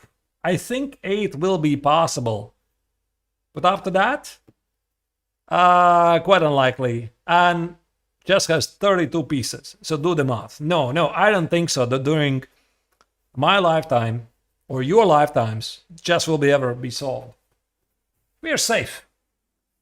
And you know what? The best chess players in the world, they've been trying to bury classical chess all the time. So right now, Magnus Carlsen says classical chess. Okay, I'm paraphrasing, like basically his idea. Classical chess is a bit dead. It's a bit boring. So that's why you have to give it maybe a try for Fischer random chess or rapid chess, etc. Do you know a very famous player who said the same words 30 years ago? Fischer. Maybe somebody else, and even before that. So people keep burying classical chess all the time. They do it all the time. Classical chess is dead. It's really dead. Yeah, there was this actual quote by Robert James Fisher. I think it was 1992 or 3. 92, 93. I don't remember the precise year. So he said classical chess is really dead. I mean, really dead. Well, we're still here. Are we not?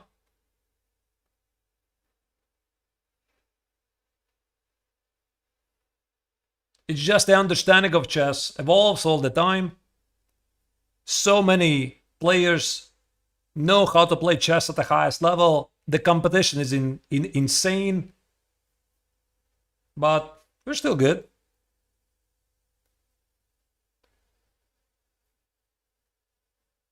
Actually, I'm quite worried what's going to happen if indeed humanity is going to go to those neuro implants. I don't know what's going to happen with chess.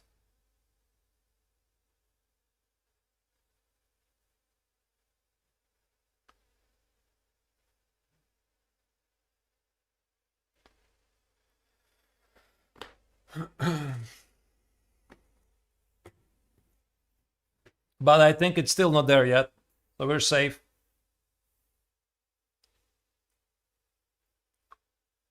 All right, Chirillov here is burning a lot of time. Yeah, we don't get a lot of moves in the last 20 minutes or so, even half an hour. Basically, like 2 moves have been played. This is something that is pretty common for classical chess. The pace simply slows down. The position is very complex. Do I think AI will affect the game of chess? I think so. It should. It definitely should. It already is affecting. I mean, AI, is it not the same as chess engines? No? Can we call chess engines artificial intelligence? I think so. So it is affecting the way we play. It is affecting the way we treat chess. Like, we learn from the engines so much. We look at how the engines are playing against each other, and we learn things like how to grab space advantage, push side pawn pushes, push side pawns very far, quite early in the game. Some of the openings have been reevaluated.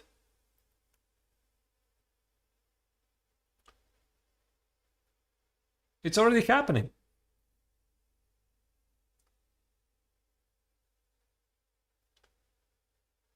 Yeah, I have no idea here what Chirillov is calculating. I mean, I am not even sure that he's thinking about bishop takes an h6 here, because this allows bishop c5.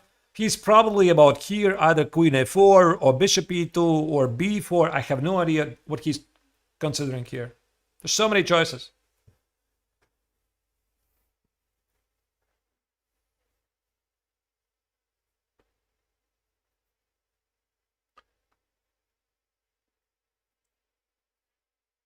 Coach, I got 19 blunders in the last game. Help me.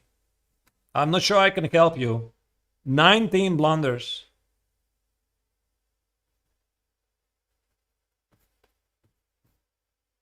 That is a lot.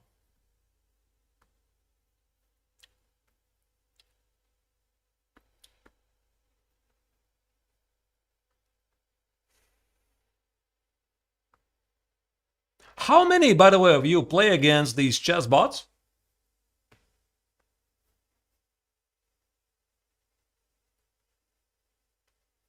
I know that many chess fans like them. as soon as the new chessboard comes out, I think all of you can beat Martin.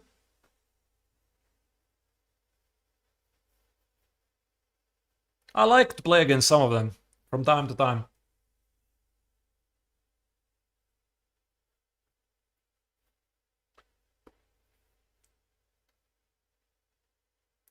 I mean, if Martin is cooking you, you really need to improve your chess. What can I say? I mean, Martin literally is the most useless chessbot. You have to be the guy.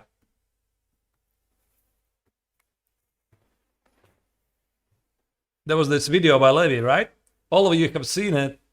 Levy beat Martin, the bot, with something like, how many queens? 30 extra queens or so. Poor Martin.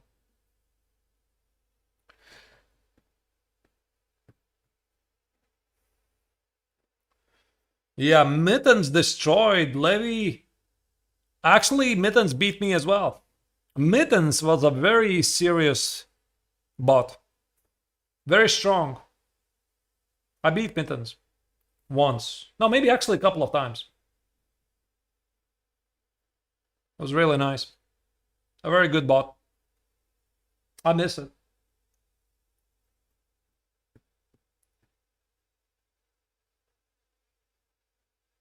Would I give up 8 centimeters of height for 200 elo points?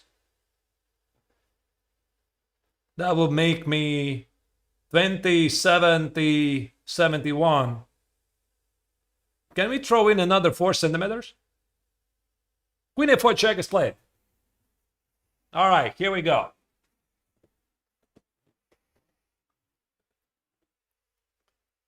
So queen d7 would be a big mistake. Queen d4. So 97 or 90. Oh, I think this is strictly the only move. Queen d7, queen d4 would be horrific blunder. Levy's never going to blunder this. Knight c6 also jumps under some knight e5. Everything is very shaky.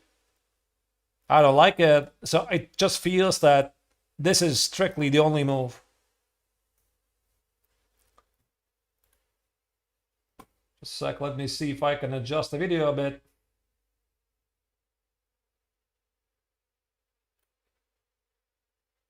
There we go. Should be a bit better.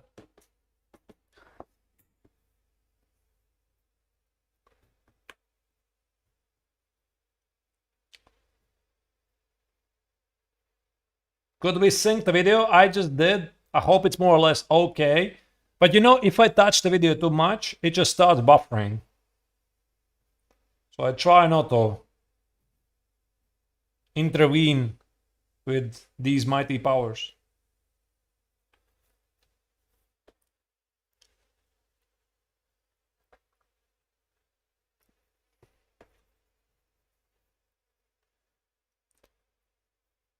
How has the chess culture changed in the Baltics since the USSR?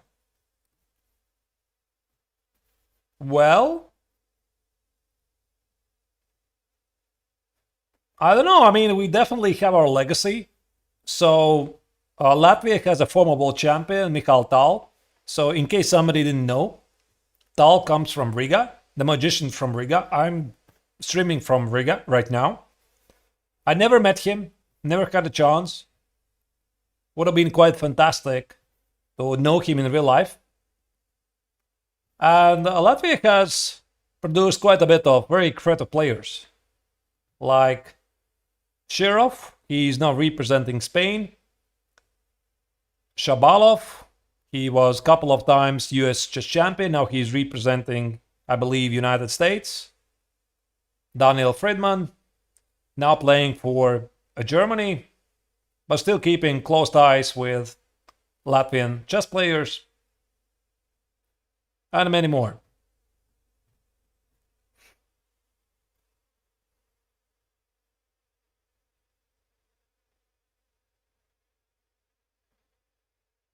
Knight c6, knight e5 can be met with d4. I do not think so. Knight c6, knight e5, d4. I see no threat, because now you just take it and all the threats remain. So this intermezzo move, unfortunately, It changes nothing. Maybe there's even something stronger. 97, it's gotta be the move.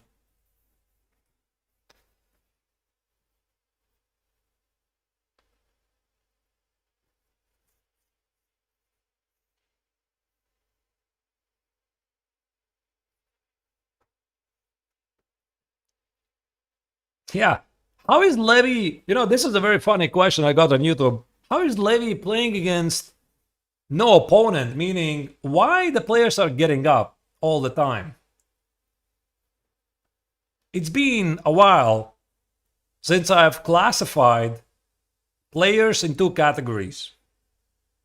I probably have told this before. So there's two types of players. There's the sitters and there's the walkers.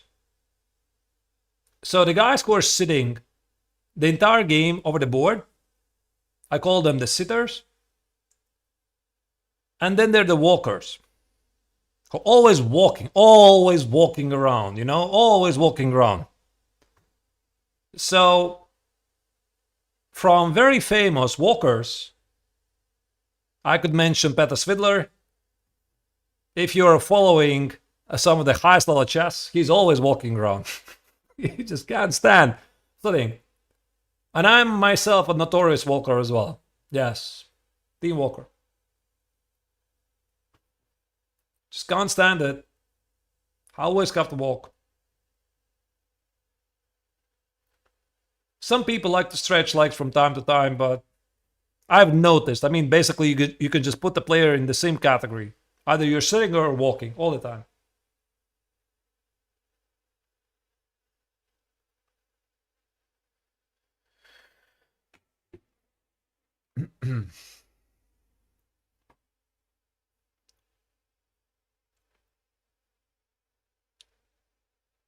I have no idea what kind of player Hikaru is. I haven't really followed. I do know about Svidler. Levy's in which category? I think he's mainly a sitter. He's always mainly sitting at the board. I think so.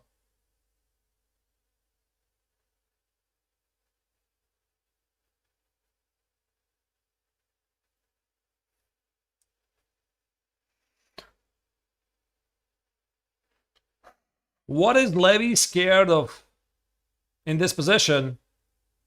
I think he's just double checking what to do. To be honest, I don't even know what he's looking at here. Knight e7 is the only move. Queen d7, queen d4. You gotta see that this is losing.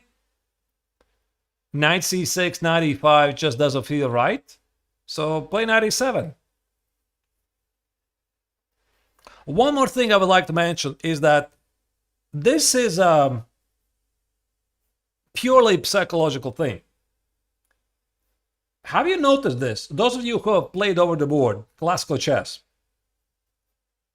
if you have a lead on the clock, if you have an advantage, let's say something like 15 minutes or more, you tend to make those decisions much slower, don't you? Because you feel sort of more relaxed, because you have more time on the clock. So this means you can afford to think about some of the position nuances a bit more in detail. And when you're about having the same amount of time or less time, you are much more concentrated.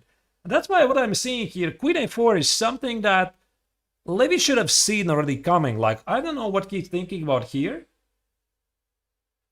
Knight e7 is the only move. And yet I think it has something to do with the fact that he had unexpectedly lead on the clock, and he's going to spend here like good 6-7 minutes. And after the game, he won't be able to explain why did they spend so much time on this only move. Because, again, knight c6 is knight e5, and queen d7 is queen d4. Knight after d7, you just drop the knight. There's no b5, intermezzo, no, but en passant, move c takes on b6. You cannot do that. There's literally one move. Maybe we can have a look at this. Knight c6, knight e5. And Just doesn't feel right. Like bishop f5, the bishop has to be protected. Bishop f5, knight c6. Queen d7 is bishop b5. There's nothing to look. B takes, queen c6, knight e... No, it's just bad. He should discard this very quickly.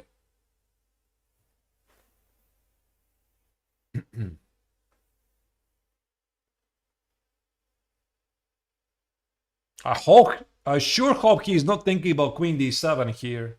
Because queen d7 jumps under queen d4. I mean, he should see this. Queen d7, queen d4. You can't protect the knights. I'm thinking maybe this was his idea here. After queen a4, he wanted to play queen d7. And this was okay in this position. Because now queen d4 is not creating any problems. You just play knight c6. You see the knight on f6 is protected. So with h6, g takes to h6, queen a4, maybe from afar he thought he could play queen d7, and now he realized there's queen d4. It's still a bit strange.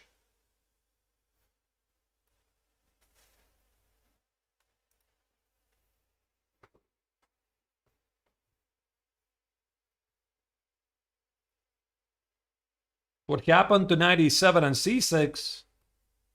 Fredrik Janssen is asking. I never mentioned this. This c6?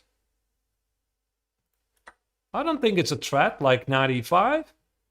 Wait, sorry, probably immediately knight e5, bishop e5 and c6, like this.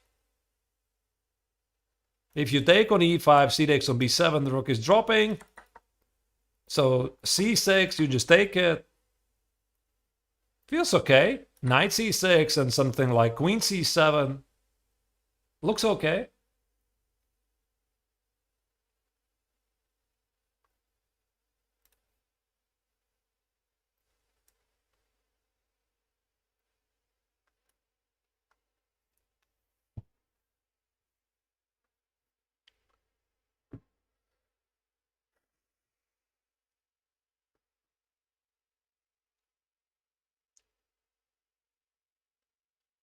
We shall see. So it seems that Levy is getting ready to make the move.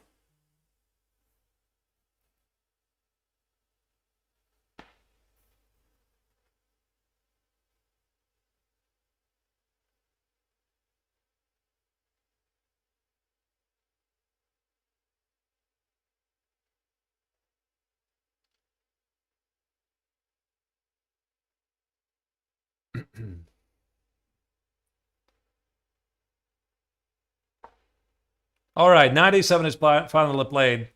Yeah, he should have played this move a bit faster. I don't know what he was thinking about here for 10 minutes.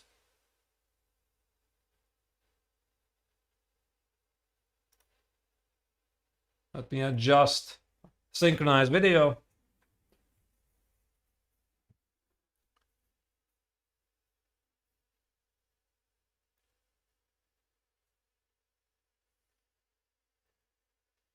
Now Chirilov should fire the next move pretty quickly because knight e to d7 is the only move here.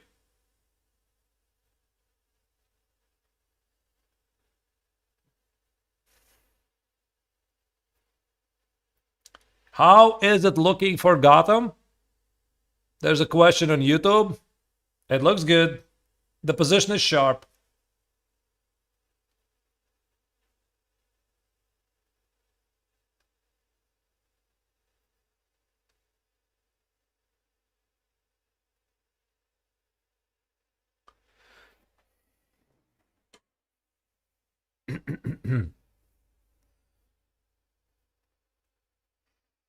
I mean, maybe here White can even afford to make a long castle.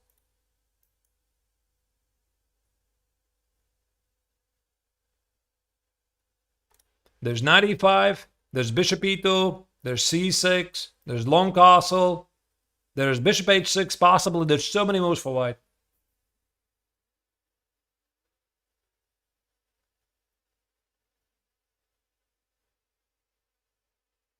b4. No, actually there was a suggestion on the YouTube chat to play b4, but I think b4 made more sense with a queen on d1. Then you play b4 a4, b5 at some point, but not with the queen and a4, because now if you play b4, this queen is disconnected from the game. It just makes no sense.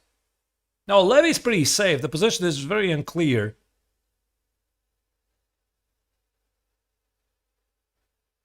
If white plays bishop takes on h6, there's bishop c5. That's why this is not such an easy decision.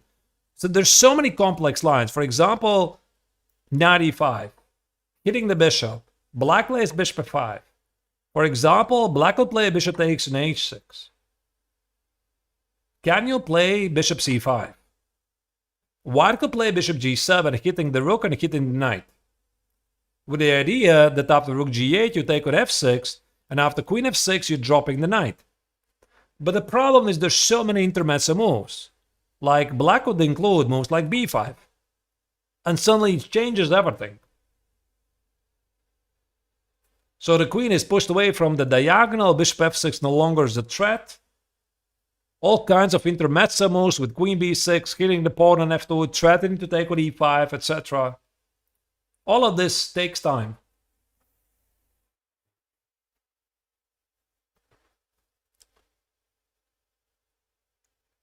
What are the rules for a draw?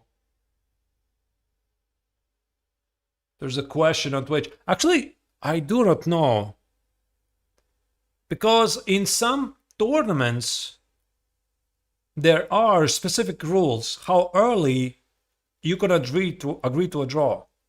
There's a limit of moves you have to make, like at least 30 moves. I'm not sure about this tournament. There was no information. I could inquire this information and get back to you.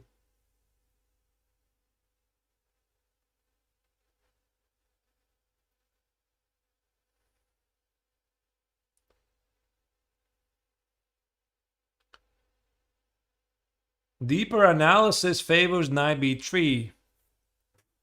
I suppose this is engine's choice. I don't know. Knight b3 does look very human to me.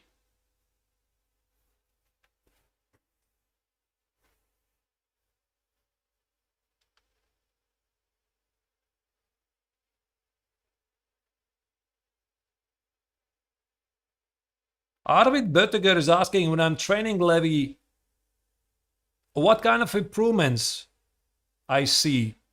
Meaning where he has improved, or things we can improve.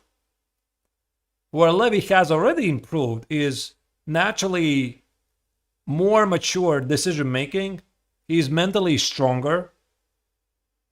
He is no longer panicking in a way he was doing it before. So the mental part, the mental game, he has definitely improved. Also, he knows the openings a bit better. But speaking about things to improve, obviously, two very big topics. The calculation and I think the simple positional chess.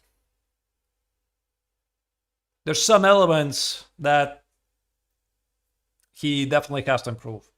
Like I already saw this in Spielberg Open. Yeah, by the way, 95 was just played by Jirelov.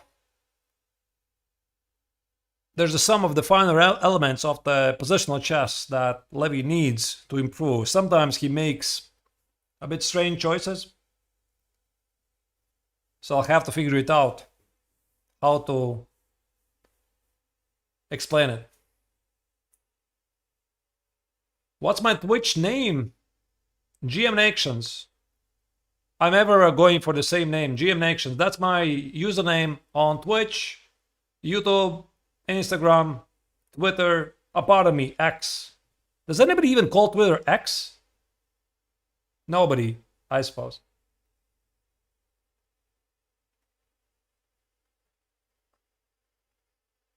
Yeah, I thought only Elon, of course. Nobody else. I mean, nobody calls Twitter X. It's just Twitter. I mean, they could rename Facebook. Why? We would still call it Facebook.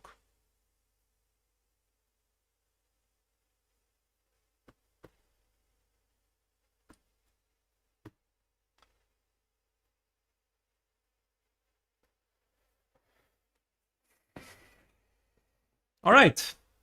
Bishop f5, is it going to happen? Should be. I mean, h5 maybe is the move here, but I don't think that Levy wants to sit on this position for too long. He's simply burning too much time. Do not get comfortable on the small lead on the clock. Have to make those decisions a bit faster.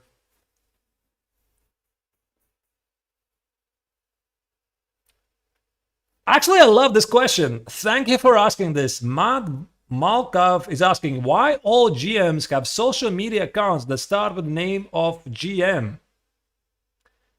You know, all of this started mainly with Hikaru. Hikaru was the first one who created a Twitch account, like, when was this, 4 or 5 years ago? With the GM Hikaru.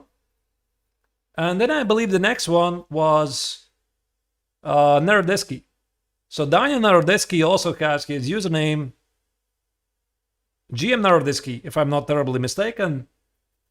And then somebody else did this. And it kind of became like a standard. I don't know. It became a standard thing, like a GM and the last name. Now we have so many content creators and streamers who put a GM title in front of them. Even if they're not GMs, they still do it.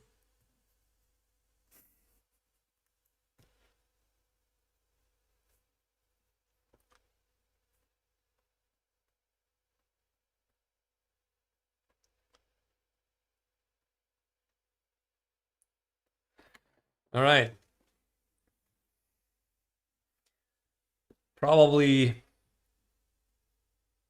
Bishop f5 will have to be.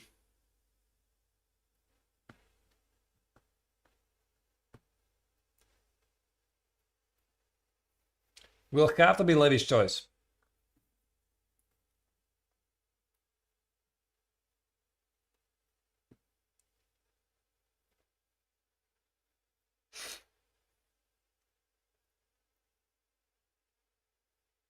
What do you eat in Latvia for lunch? There's a question on YouTube. Whatever I can get. Now, this is what I eat for lunch. Whatever I get, it works. What kind of question is that? What do you eat for lunch? Normal food, I suppose.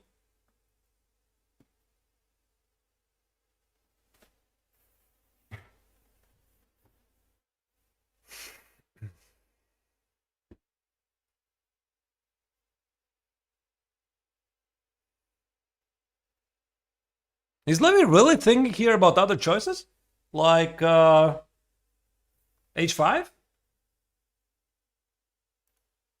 Hope not. I don't think this pawn really matters on h6.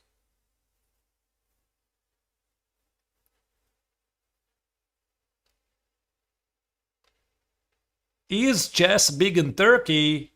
I think it is. Yes. Turkey has a lot of chess talent. By the way, one of the youngest grandmasters in the world, I think he's actually right now the youngest grandmaster in the world, is Erdogmos. What was his first name? I forgot. The young kid, 13 years old. I forgot his first name. You have to pardon me.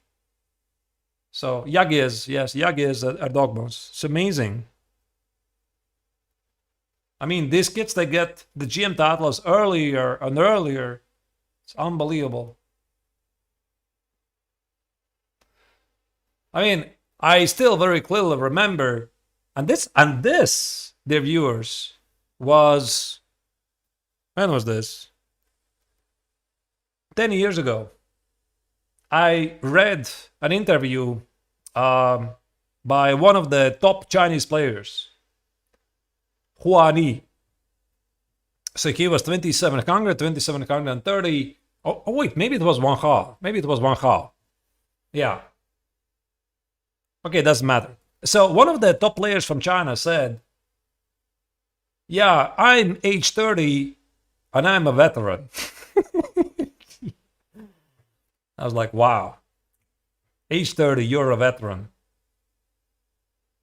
What does it make me?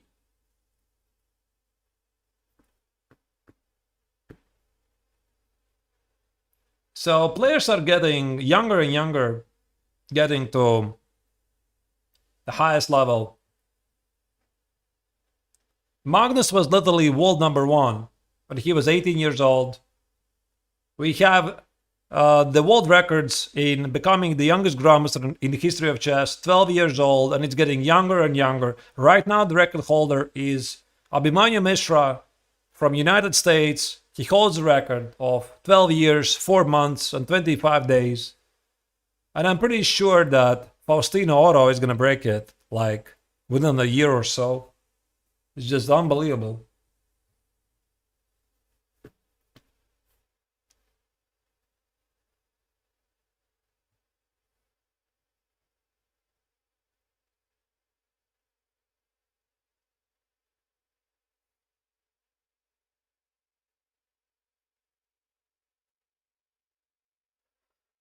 Can I try out h5? I can try it. It just feels risky. Maybe it's a move, but somehow, let me explain the concept without even very deep calculation. I do not think this pawn on h6 somehow influences the game. What happens, what is important, is somewhere here. Here. So I don't think these double pawns really matter here. That's why I don't really like this h5 to leave the bishop unattended on g4 and still give your opponent some tricks with f3 or with knight g4, etc. So I see no reason to keep the pawn alive. But, I mean, we can have a look at it.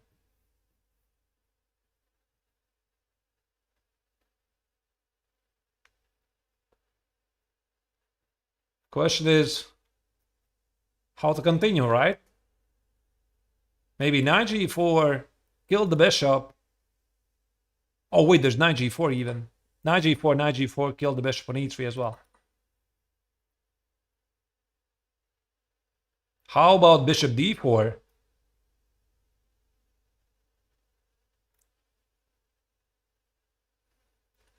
You cannot take on c5, this is a pin.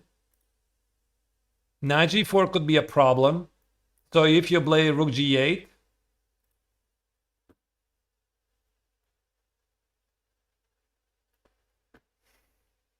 I just do not like it. Maybe there's nothing wrong with this h5, I just do not like it.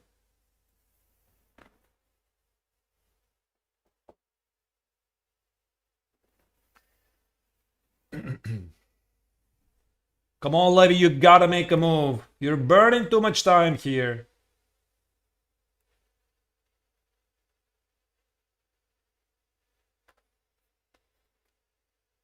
So in the last couple of moves, he has spent like 20 minutes or even more. Nothing really has dramatically changed.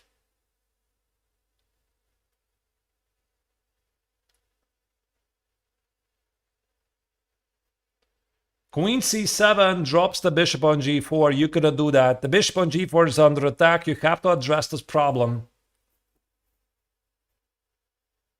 Also, rook g8 might be a move, but I think bishop f5 just feels safer. Worry about things later. No, he's definitely thinking too much. He's thinking too much. I think also a very important quality that Levy has to master is the ability to have a very good time management. There you go, bishop f5, just as I call it, he played it. This means if you feel that the game is getting away from you, you're spending too much time on very complex decisions, you find a way to simplify matters. Sometimes it's easier said than done.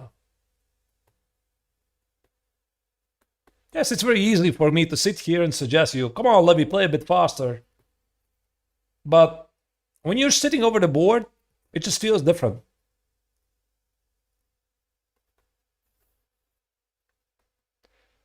He had to have the same position with about 15 minutes more on the clock. But he still has enough time.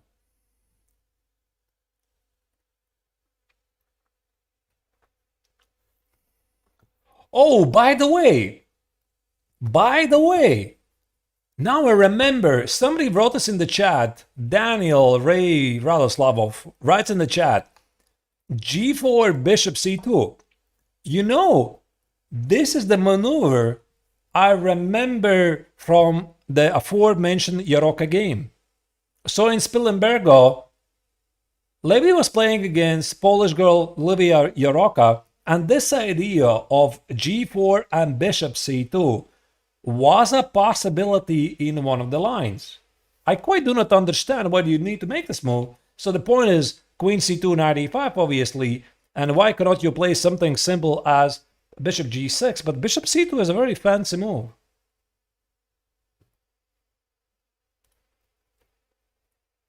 Oh, you like my mug, don't you?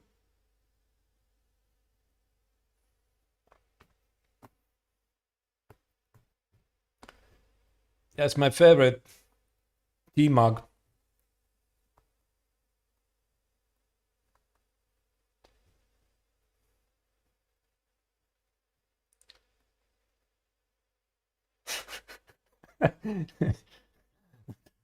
That's not a mug, it's a submarine. Wow. All right, g4 is, by the way, played. Now it gets real interesting. What is wrong with bishop g6? Or Levy is going to go for the fancy bishop c2. Now bishop c2 suddenly becomes like a very serious opportunity. The only thing, the viewers, I do not remember, does Levy know this move? Because I included this move in my game recap for Spilimbergo game Levy Jaroka, Levy Rosman. What I'm not sure if Levy watched it. I mean, he should watch it.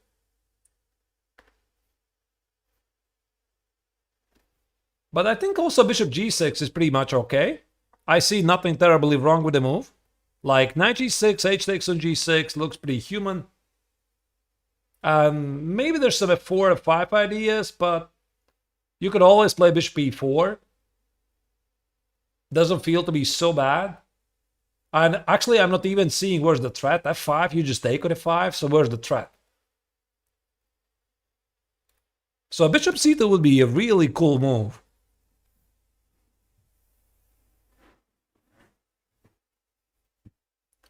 I do not remember if Levy mentioned this move in his own recap. Maybe he did.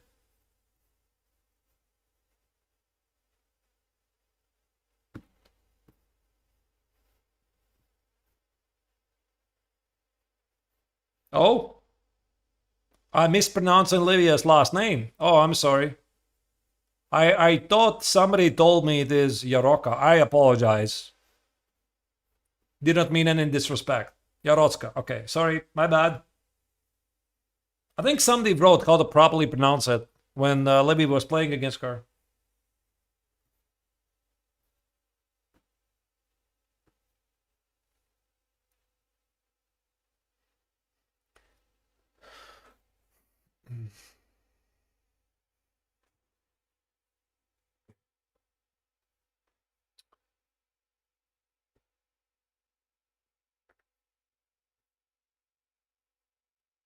All right.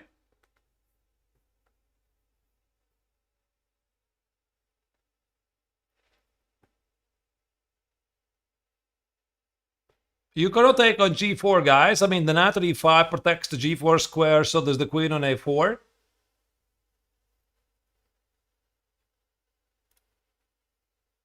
So bishop c2 would allow to hit the knight on e5. For example, queen c2, knight e5, and... I mean, the problem is this line still continues. It's a very complex line.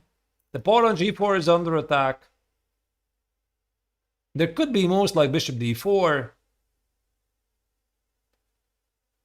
But at least black has knight c6. Maybe ignore the pawn on g4, play bishop g7, and figure things out. I think this is a very important move to find. Kill the knight on e5. The knight on e5 is really annoying. So after bishop c2, white doesn't really have a lot of options because b3 just feels wrong. It just feels wrong.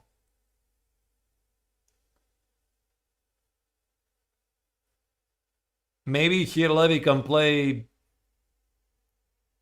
queen c7. Hit the knight, hit the pawn, force the knight away from the e5 square. And the queen on a4 is kind of weird. Come on, Levy, you have to find bishop c2 here. This is a great move. I wonder if James sees this move. He probably should. I mean, when you're sitting there at the board right now, you should feel that bishop c2 is an opportunity here.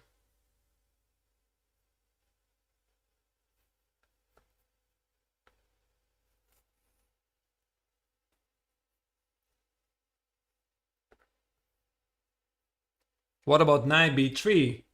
After bishop c2, knight b3. Yeah, it's also a move. But I think that if white doesn't take on c2, you just play bishop c2 automatically. Because you save time. The bishop is under attack, you put on c2, no matter what white does. If white doesn't take the bishop on c2, you just go here without thinking. No need to burn another 10 minutes.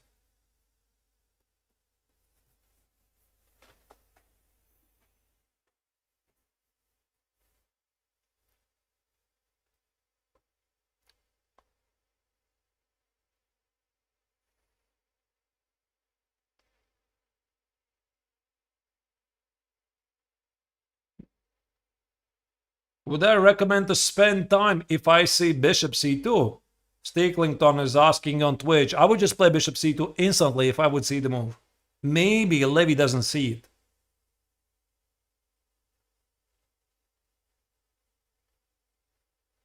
I will be really surprised if he doesn't see it, considering... Oh, there you go. Bishop c2 is on the board.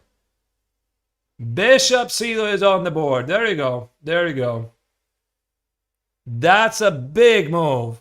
A double X-Clan move. Is this, by the way, not the first double X-Clan move by Levy in this tournament? It could be. It's only game 2, is it not?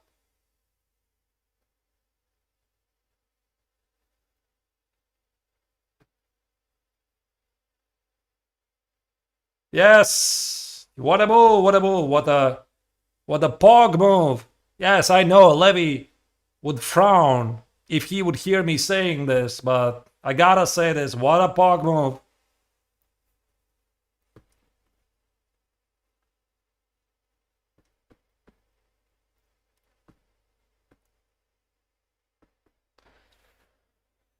All right. If Cirillo missed it, he is shocked.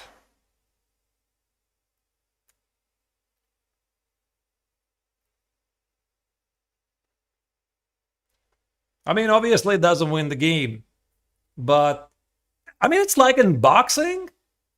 When you allow your opponent's one of the punches go through, you no longer feel the same, right? You don't feel the same. You get something that was not supposed to happen. And I don't think that Cirillo, when he played g4, he accounted for bishop c2. He would have played something else.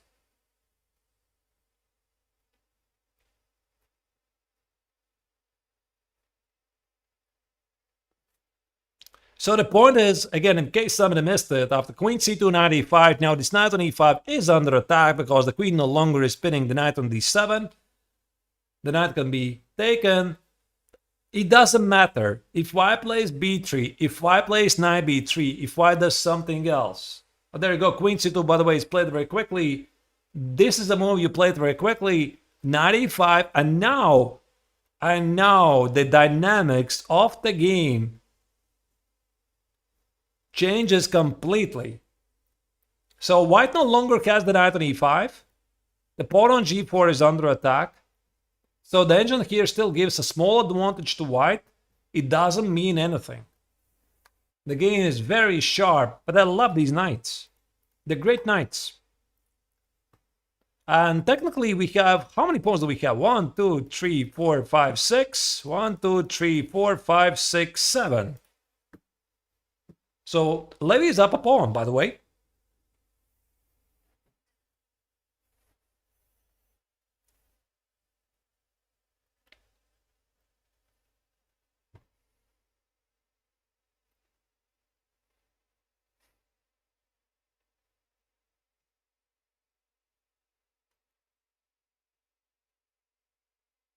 You love the mug. Yeah, a lot of people like my mug. Levy is aware I have it.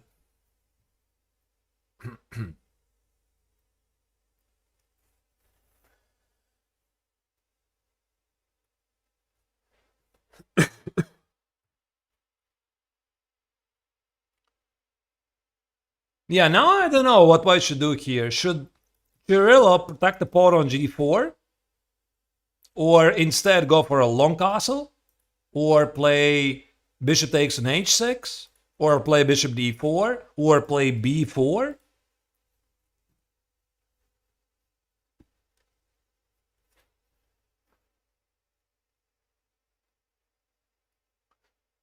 My gut feeling says white has castle. You gotta finish your development immediately. Don't think about the pawn on g4, just castle and then worry about things later. It's a very easy move. The pawn on g4 is not really that important. And then black has to figure out, does he take the pawn? Does he not take the pawn? For example, knight g4, hit the bishop, bishop d4. What is this? Yeah, so e5 might be a move, rook e1 might be a move. The king, by the way, is in danger. That's why I think here long castle knight g4 maybe is not a good move. So Levy could also castle long. He could play maybe queen something, queen a5 maybe, hit the pawn and thread on the long castle, keep the idea of bishop c5. Or maybe he could play queen c7. Bishop f4 is the idea of knight e3 and queen f4. Actually, queen c7 and a long castle, this I like more.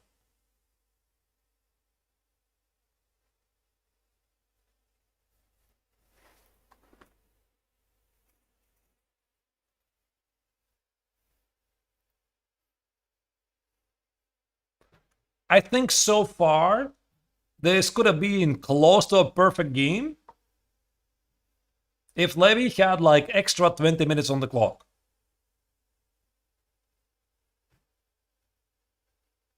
F3 played, Kirillov does not want to give up the pawn on g4. I'm not sure this is a good choice. Queen c7 is a very easy move here. Just play queen c7, hit the pawn on c5, threaten to play long castle. Bishop f4, pinning the knight doesn't work. There's even knight f3 is the move. Knight f3 and queen f4. Black is completely safe, dominating all the dark squares. So queen c7, ask some direct questions. How do you protect the pawn? Most likely Kirillov is going to play... you could play knight b3, drops the pawn on f3. So queen a4 maybe, but the queen already was there a couple of moves ago. Maybe b4? If you play b4, you can never castle long, can you? Wow, this is going to be crazy. Maybe white can play b4, but the king has no safe shelter. I mean, black also has some issues, obviously.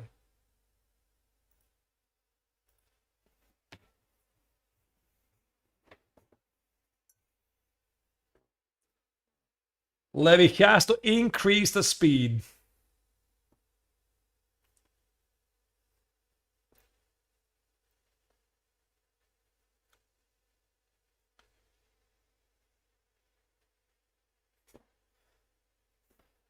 Yeah, as who was it? Somebody wrote on Twitch, 20 minutes for both players and they have no castle short, or any castle at all. Well, what can I say? This is sometimes how chess is played. Because have you ever really thought about what is the main reason why people castle in general? Why do you castle? Why do you have to castle? There's two main reasons. King safety, the main reason, obviously king safety, yes. And the second reason is connect rooks, that's it.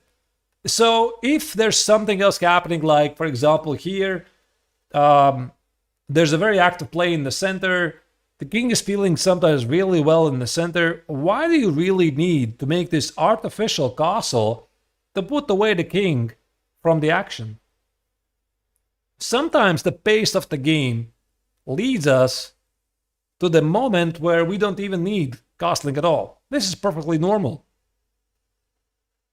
Obviously, it can backfire.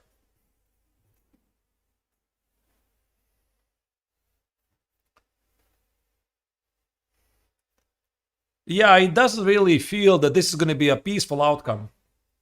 Somebody already wrote it on YouTube. It feels like it's a decisive game. Yeah, David Shelton. Yeah, it's a good call. I agree. It feels like this will be a decisive game. Doesn't feel equalish.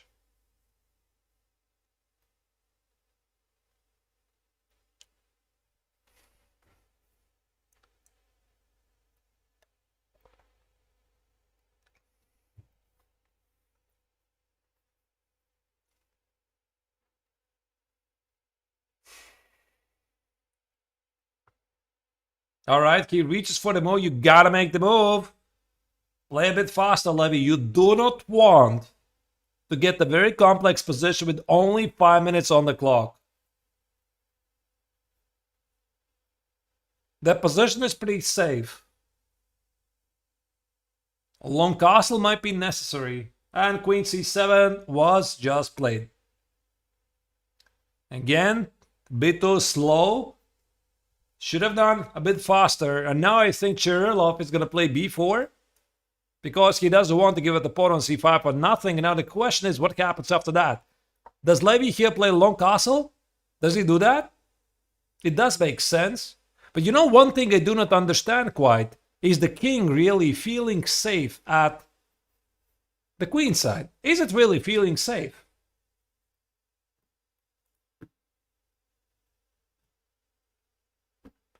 Knight e to g4. What? No, I don't think it works. Queen g3 is bishop f2 and knight g4. It just makes not a lot of sense because black doesn't have really a lot of attackers. Like bishop f2. With what are you planning to checkmate? So the rooks are not playing, the bishop is not playing. With just a queen and a knight, the common logic is there's no mate.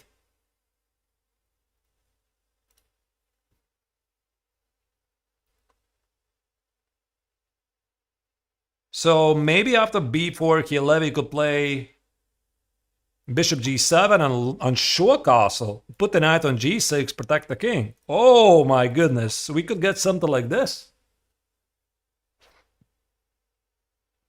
Now this could be wild.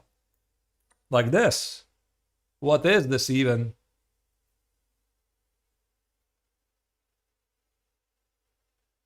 Maybe Levy is going to decide not to castle. There you go, b4 is played.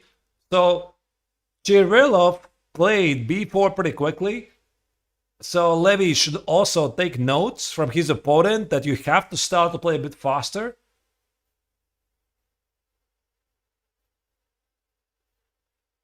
And white wants to play a long castle, most likely. Most likely.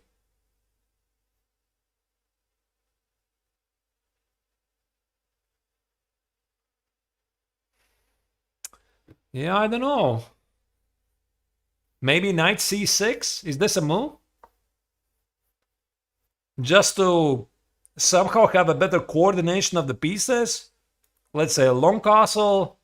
Maybe now long castle. A white could play knight b3, a4, b5. I prefer white, to be honest. Because white is attacking.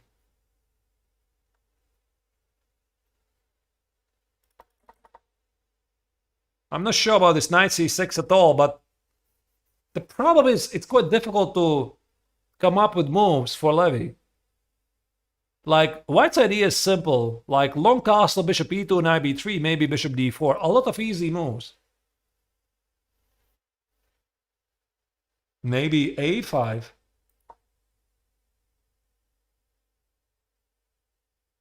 With the idea to discourage white from castling long. Bishop b5 and knight c6, and oh my goodness, what is this even? A long castle. Takes. Queen e5 something. You know, when Levy played a game against Yarotka, there was one move he was considering in the game because it had exactly the same pawn structure except the pawns were somewhere here. And Levy didn't go for a5. He was considering this. Maybe this is the moment. a5 is absolutely possible to pick up.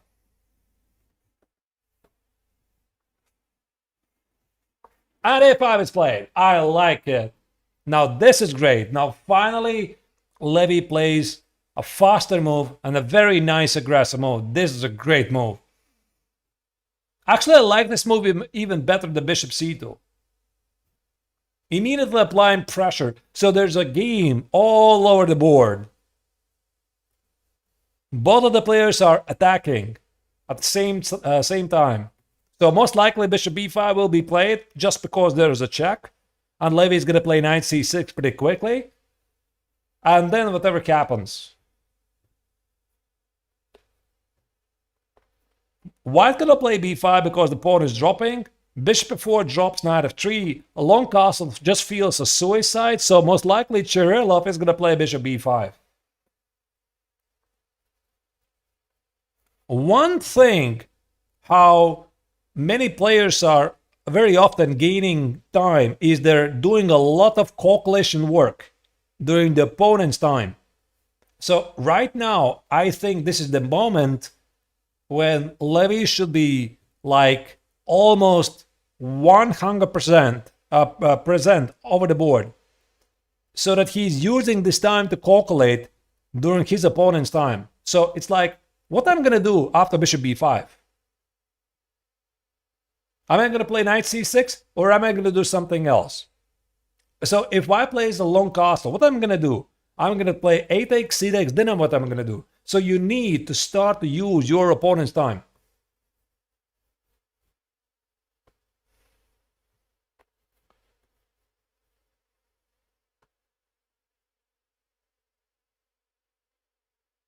Now Levy comes back.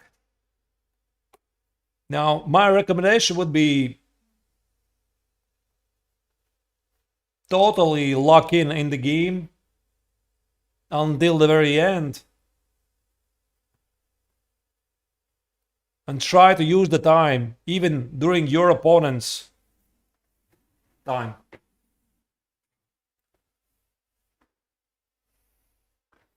Actually, I don't think we have talked about this, about the time management, how to use the time during opponent's time, but I'm pretty sure that Levy is perfectly aware of this.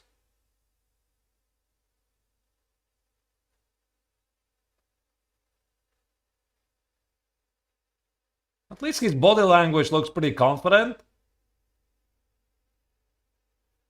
And Chirilov senses that this is a very critical moment. So in case somebody missed how the tournament started for Levy, he lost the first round game against Jurabek Kamrakulov. His opponent played a 98% game. That's all you need to know. So very high level chess. There's a good reason why Kamrakulov is the top seeded player in the tournament. And Chirilov started the tournament of victory yesterday with the black color against the lowest seeded player. In order to get the GM norm, Levy needs 7 points out of 9, but still it's one step at a time. One game at a time.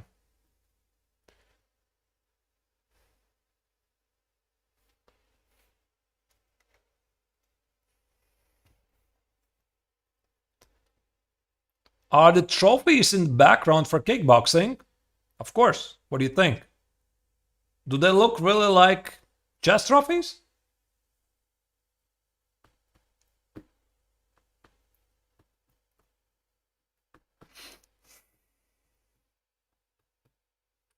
We got a lot of funny questions.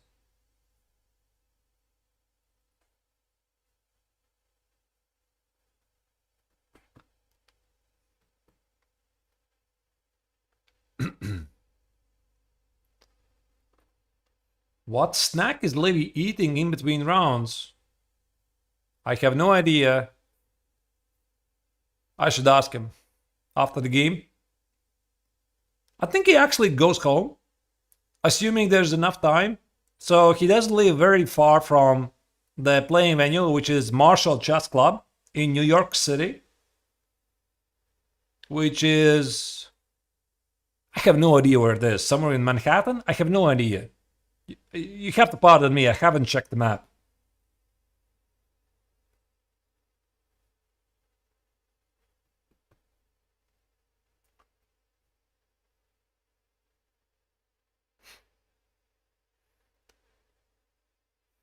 All right.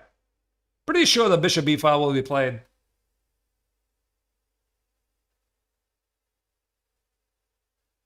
Hello from Brooklyn. Hello from Riga. How is it in Brooklyn?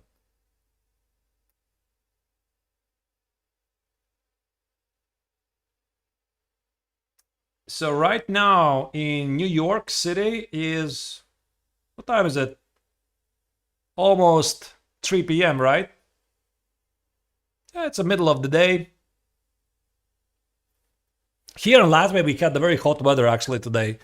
It was something like 30 degrees Celsius, I think.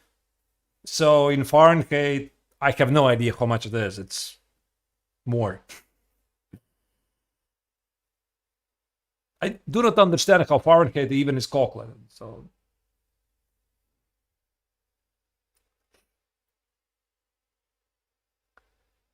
86 degrees Fahrenheit. Okay. Here in Mexico, it's 40 degrees, and Levy's supposed to come here. Yeah, Levy already kind of said, right, that he's going to go to Mexico later this year. Hope I'm not spoiling anything. If I am, I never said it. Queen f4 check was played. Okay. Okay, actually, this is pretty smart, because now after knight c6, I suppose there's the idea to play b5. I'm not sure that's what Levy expected. So can I play knight c6? b5? b6? I think this is going to lose something. Yeah, so for example, you play knight e5, b6, the queen is under attack. You go here, bishop b5. Oof. Yep. Yep, feels very risky. You can't do it. So knight d6, no, queen c6 is suicide, queen d7 is suicide. So it's gotta be knight d7. What else? It's just an easy move. Simple elimination method. Just play knight e7, worry about things later. Maybe the other move actually works as well. Actually? Yeah, I have no idea. Which knight is better? Artemis is asking on Twitch. I have no idea. But I don't think it's a good plan to spend 10 minutes trying to figure out which knight has to go to d7. Just play whatever knight on d7. There you go. Levy just plays knight e to d7, opening up the queen. Some queen e5 ideas. Some queen g3 check ideas. For example, queen g3, queen e5, queen c3. It's good enough. Levy, by the way, is still up a pawn. By the way. Maybe doesn't feel much, but it's there. He definitely has increased the speed. And this is a very critical moment of the game. The game is very sharp. The players are have less than 20 minutes on the clock. One mistake could cost either of the players the entire game. So chess.com engine at the moment says white plays at 95.4 accuracy. Levy has 95.9. So this means good level chess.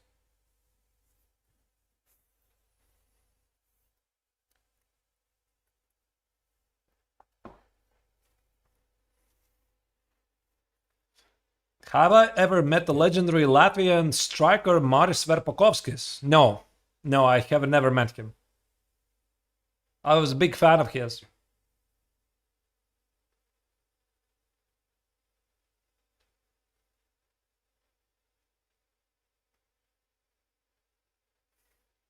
In Levy's immortal game, his backwards knight move was bad. Why this one is good? Oh, you meaning you're asking why not king d8? You know, I'm gonna answer that I don't think I would play ever with only 70 minutes on the clock. With the king being so exposed, I don't think I would ever play king d8. I would never do it.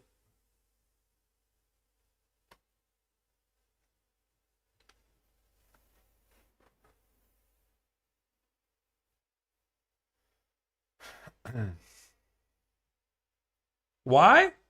Because.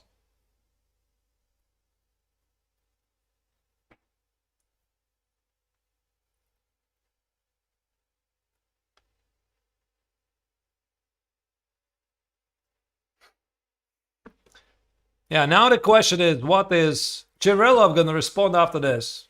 Is he going to go long castle? Or maybe something like king f2? Short castle could be a thing at some point. Bishop b5 maybe also is a move. But queen e5 is a threat. So you don't want to blunder this if you're playing with white.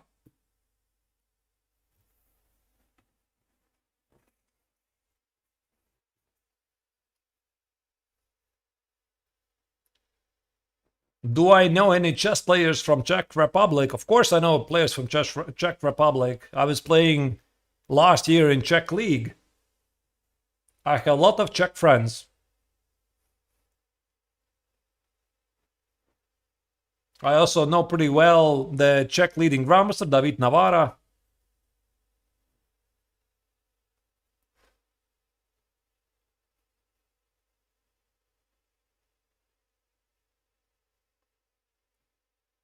All right, Levy again leaves the board.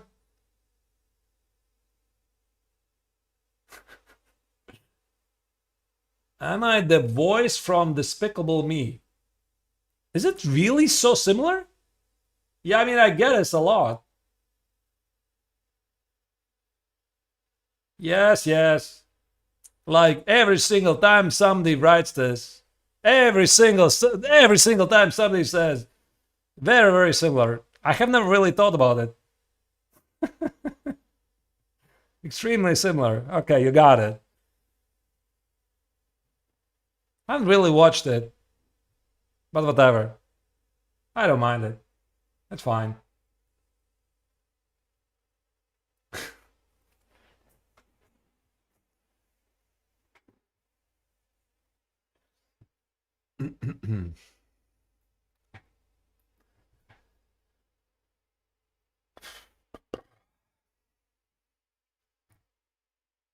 Do you think Levy is gonna win this? Do you believe in him? I have a good feeling. I have a really good feeling. Long castle is on the board and it marks as a mistake. Maybe not because there's something immediately against it, but how about, by the way, I just play queen c8 and open up the 8x on b4. I just want to open up the a file. Can I play queen c8? Oh, sorry, not rook c8. Can I play queen c8? Can I do this? I want to take on b4. Maybe actually I could play queen b8. Yeah, this could be a bit smarter. You know, I keep the queen active here, try to take on b4 and hit the queen. No, I'm missing something apparently. It just shows how sharp is this position. No queen b8. I don't know why. Looks pretty reasonable move. For example, white plays queen b3. I wanted to take it and play something queen e5, something here. So maybe queen c8. Same idea.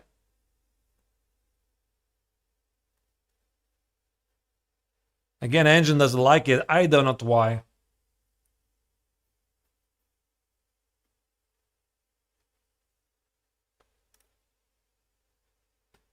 So what you're saying there, Angel says bishop g7, right? Bishop g7. Actually, it's a pretty human move. No, I mean, bishop g7 makes a lot of sense. You connect the rooks, you bring the king to the safety, and you kind of hit the pawn on c3. No, it does make sense. It's a very normal move. So I'm not using an engine here, but now if you're saying me that bishop g7 is endorsed by an engine, it's not a very engine move. So let's say after bishop g7, bishop takes on h6. Takes and takes. There could be most like queen f4, creating some problems here. This is a very nice square for the queen. Like here, hit the rook. It goes somewhere. Now you play a long castle. And it just feels pretty good. Oh wait, maybe there's even a knight c5 immediate threat hitting the queen. Or I could go here. Black is attacking. Big move, bishop g7. But the clock is ticking.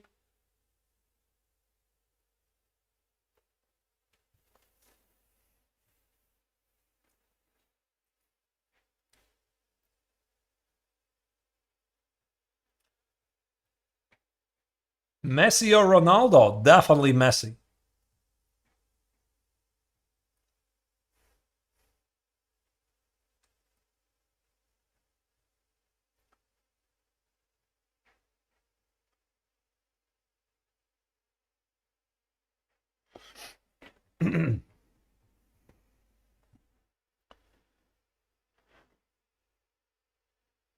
All right.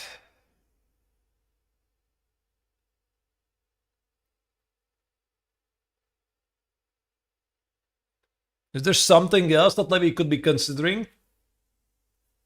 Queen e5 doesn't work because of bishop d4. Would be nice to hit the bishop and the pawn at the same time.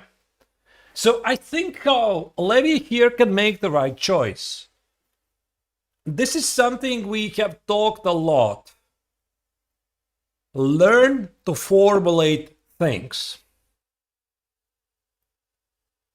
And you have to do it in the most critical moments. Like, I want to play 8x on b4. Learn to formulate what I want to achieve. I want to open up the queen set. So my rook at a8 is under attack. How do I protect the rook at a8? So I was initially thinking about moves like queen b8, like queen c8 to protect the rook. And then I got a suggestion from the chat that how about bishop g7 to actually complete your development, hit the pawn on c3, then connect the rooks and enable the move 8x on b4.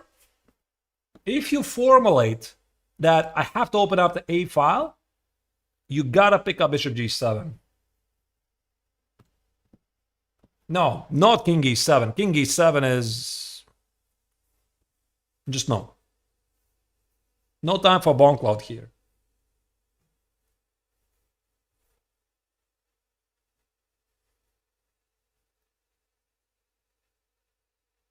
Wow. Yeah, bishop g7 is played. Huge move. Huge move by Levy. Let me see if I can synchronize video. There you go. He found it. He found it. Levy is better. Levy is cooking.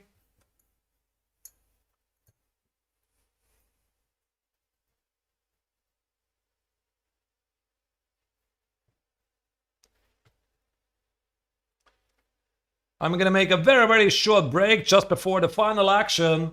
So things are heating up. We are getting a very, very crazy game in the time scramble. 50 minutes for White, 12 minutes for Levy.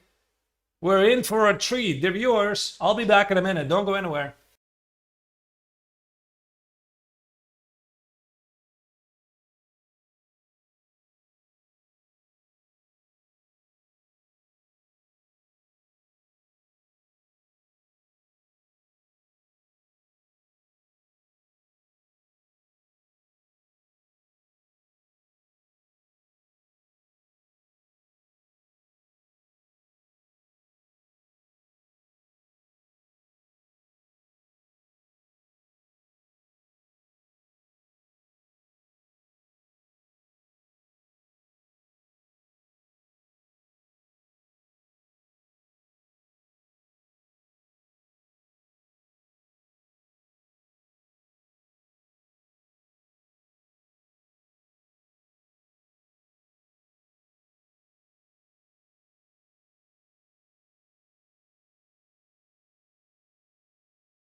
All right, what did I miss? Knight b3 was played by Churelov, hitting the pawn on a5. Well, it seems like a short castle should be played here pretty quickly. The short castle, and for example, knight a5, just blow up things with something like b6. No, this feels crushing. b6, c takes queen c3, white's position just starts to fall apart. So, short castle, maybe here Churelov wants to play b5, so that the pawn on c3 is protected.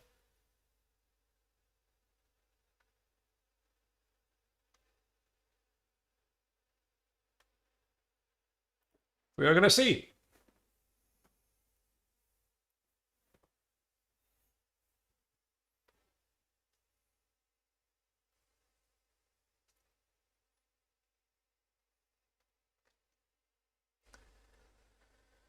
We are going to see.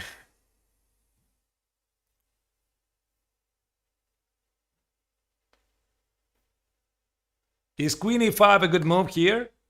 Maybe, but short castle just connects the rooks. Queen e5 allows bishop d4. But by the way, it would win the pawn. Queen e5, bishop d4, queen e4. I don't know, something like king b2, queen f3, and then short castle. Yeah, by the way, queen e5 is also good.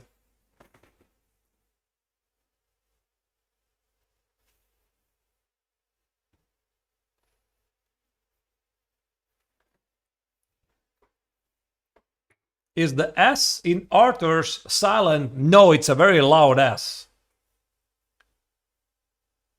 You don't pronounce Arthur's without pronouncing S. It's part of the package.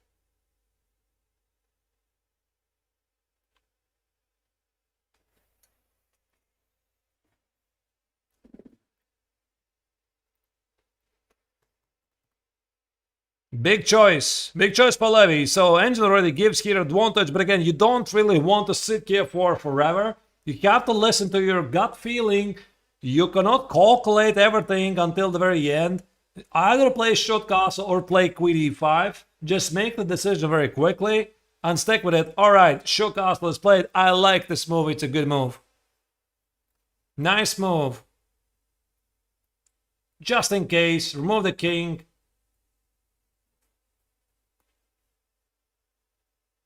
So I think Churelov is going to play b5 here.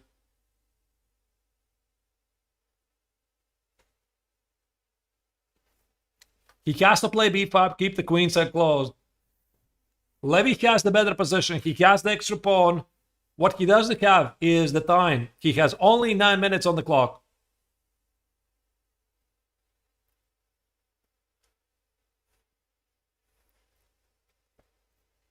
So in the meantime, we have on Levy's both platforms about 22,000 followers watching this live. Very impressive. I think the viewers, you're about to see Levy scoring his first victory here. Everything leads to this. He has taken over the game.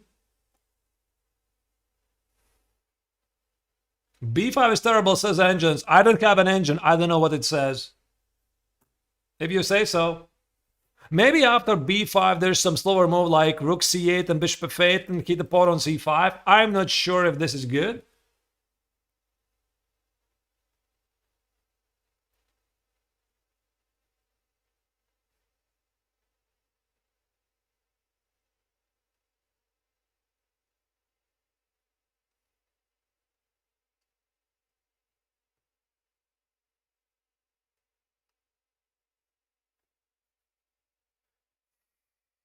All right.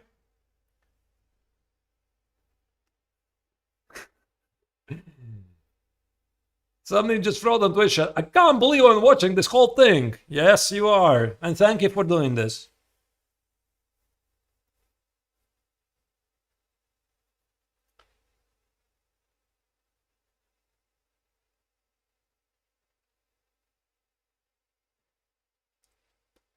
I'm reading what you're saying there, the viewers. What you're saying on Twitch and YouTube.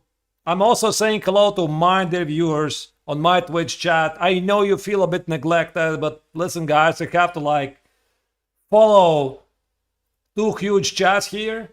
So a big shout out to you. Thank you for being officially amazing.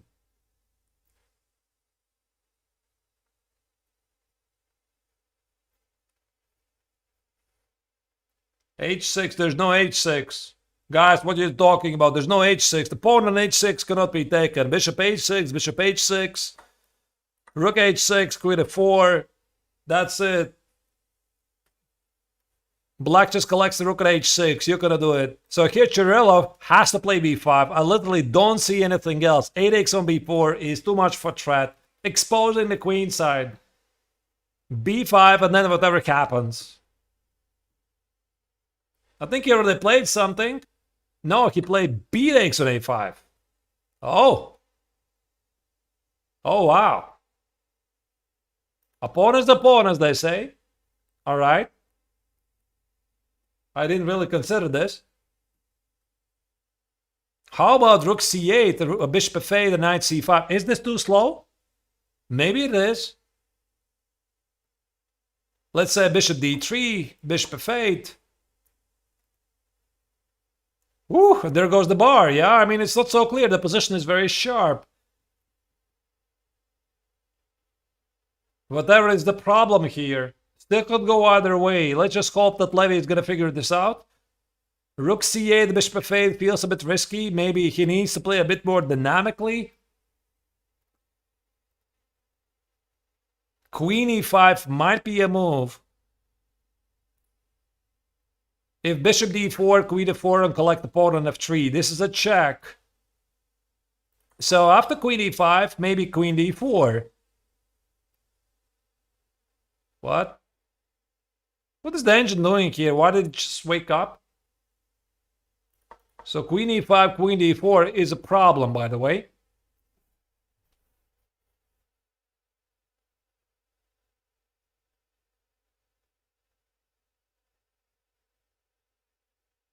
What? B6? What are you saying there? B6? Oh my goodness. Holy pieces played. Wow. Holy. I don't think that Chirilov saw this. That is such a boss move, really. So the point is, 8x on b6. Black is not going to take the queen on a4, knight b6. Now the key idea is after c takes on b6, queen takes on c3, and everything simply falls apart. Well, that is a move. Well, that is a move. After that, you do not recover. It's just yet another punch that goes through your defenses. And even the video feed cannot handle it. It just immediately dies.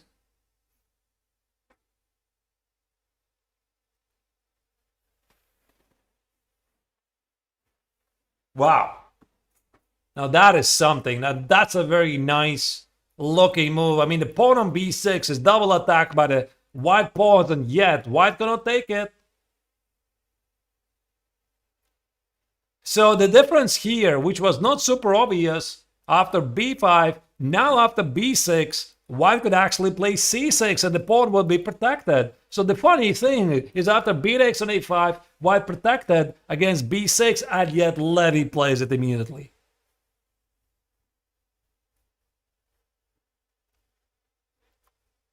I think there's a very fair chance that Chirilov is going to collapse after this move, because this kind of move is giving Levy super confidence.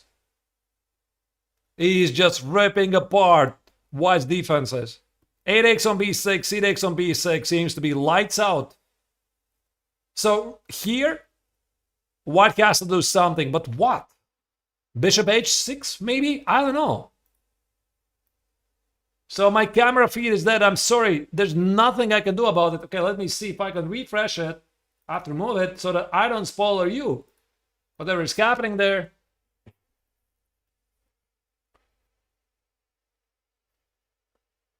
Let me see if I can get it back. Come on, load.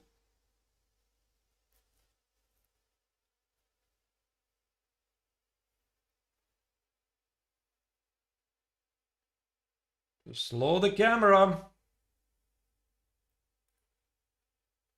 All right, I hope that it's gonna come back in a moment. I just restarted it. Basically refreshed the window. What else I can do?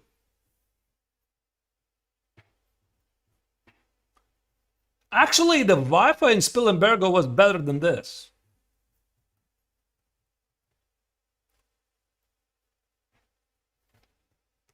So Chirilov is thinking I'm going to attempt to revive the video feed.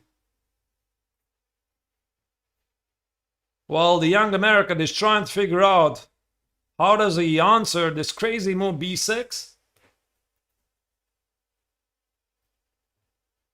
All right, Levy is clearly cooking.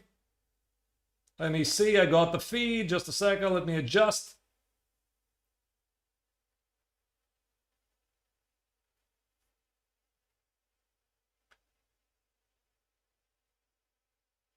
Let me adjust. Where's the feed?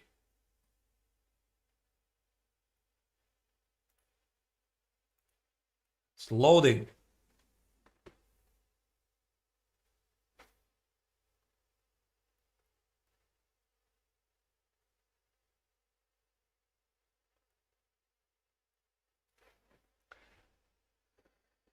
This is the live game, the viewers. You're not gonna miss anything. There's no delay. I'm sorry, not a delay, but you are not gonna get more insights. What's happening in the game? This is it. This is the final position right now.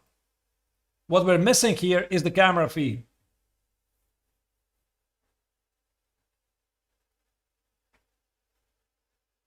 Let me try to refresh again.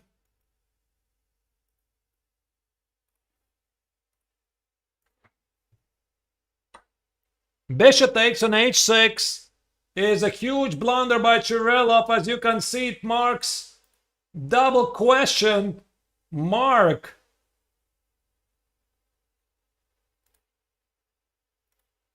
There you go. There's the video feed. So Bishop takes on h6. I suppose it's somehow tactically fast, and now Levy is completely winning this. I don't know exactly how. I was thinking about Bishop h6, Rook h6, and at some point Queen f4, but as you can see, the Queen on a4 protects f4 square, so you could do it. Maybe Bishop h6, Rook h6, and some sort of a b takes on c5.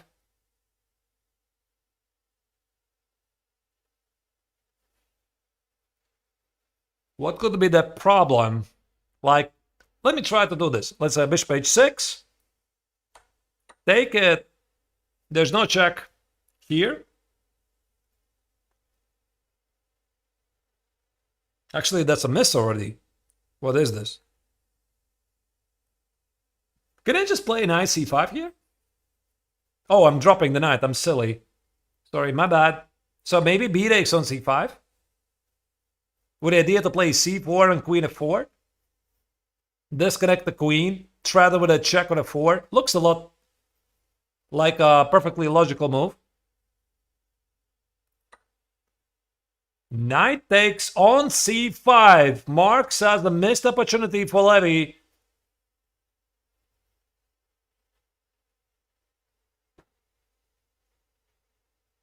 Wow, that happened very quickly.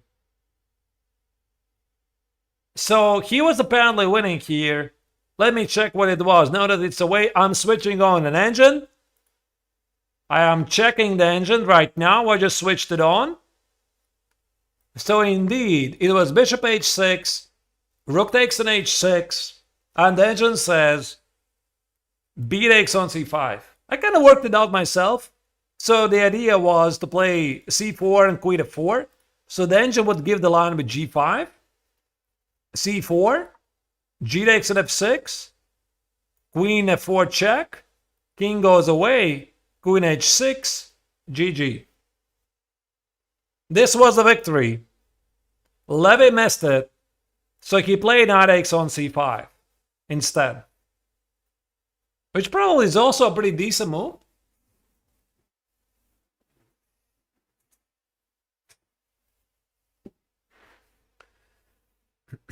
So Levy is still doing okay. And now Kirillov is really falling behind. He has 5 minutes on the clock. Levy has almost 8 minutes. Yeah, again, this is one of those moments when Levy plays a bit too quickly. Like, this is a critical moment. He should have spent like a couple of minutes more on this position. But I mean, knight c5 does make sense because if there's a trade, rook a5 becomes suddenly a threat. So it's a very human move. Queen d4, played by Kirillov. He activates the queen and also threatens with bishop g7 and g5, pinning the knight on f6. Knight b3, 8 takes on b3, e5 is suddenly a move as well.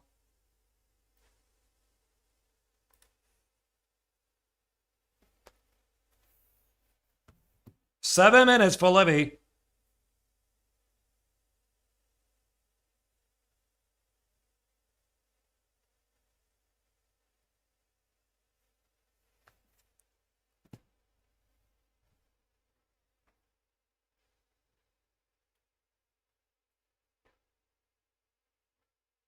So, okay, now let's try to work it out. Okay, there was a missed win, which probably is fair. His opponent made a mistake. Levy immediately blundered. Levy's still doing better. Can we play knight b3, 8x on b3, and something like... Oh, white already is better. Wow.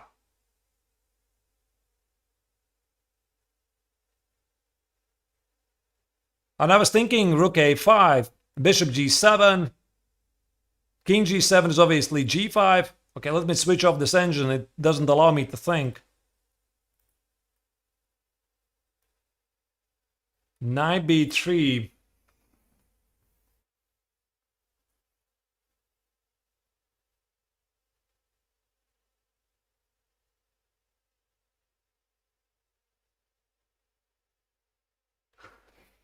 Is there something like rook f to c8?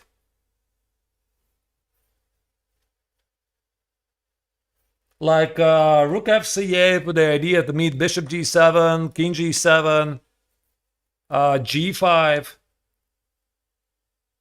Yeah, I'm dropping something. Knight b3, 8 takes on b3, queen c3 takes, and yeah, everything is starting to fall apart.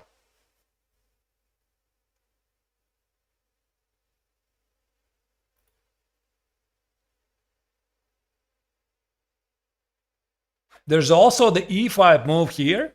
e5 and knight e6 could be a move to defend the king. 5 minutes for each player.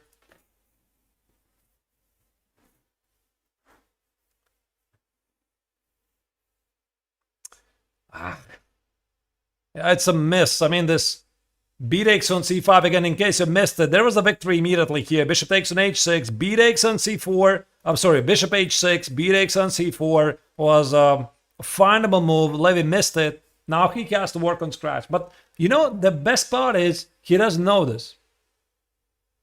He doesn't know he missed it.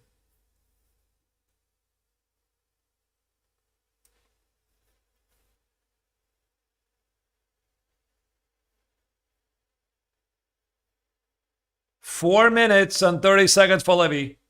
Again, the time control, dear viewers, there's only 30 seconds per every made move. There's no second time control. Knight c to d7 allows bishop g7 and g5. This is a big threat.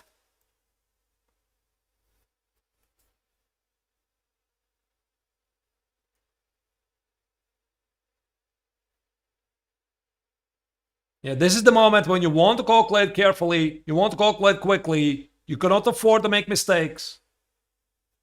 The position is very, very sharp. E5 is looking really reasonable here with knight e6. But again, I'm not sure how to even calculate here.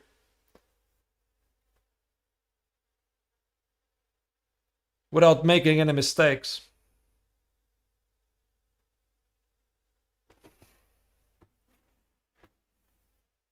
Yeah, this is something I would definitely consider. To shut off the queen, to close this diagonal. So if I play something like queen e3, threatening queen g5, maybe now I can take it and play d4. Queen g5, I can play queen c3, queen b3, queen c3, and there should be a mate or something. Like king b1, check here, rook c8, rook c2 should be a mate. White is not in time to deliver the mate. So e5 looks very human.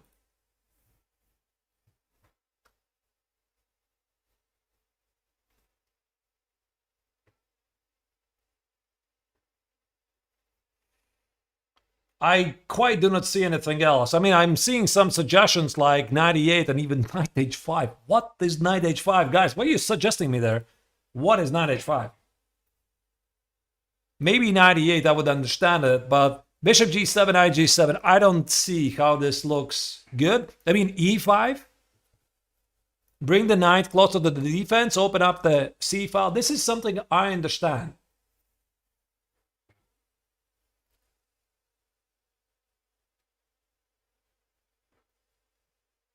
Two minutes for Levy. Come on, Levy, you gotta make a move. You gotta make a move already.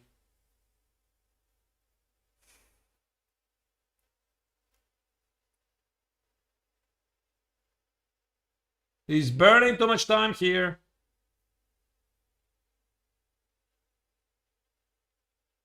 One minute and 50 seconds for Levy.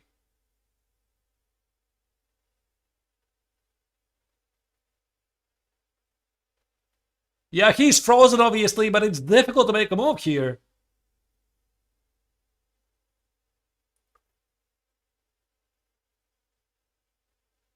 Do not underestimate how good Levy is playing with increment. He is very good.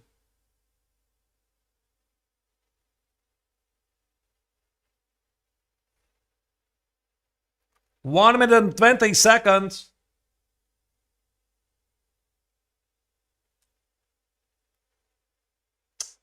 I do not like this. Come on, Levy.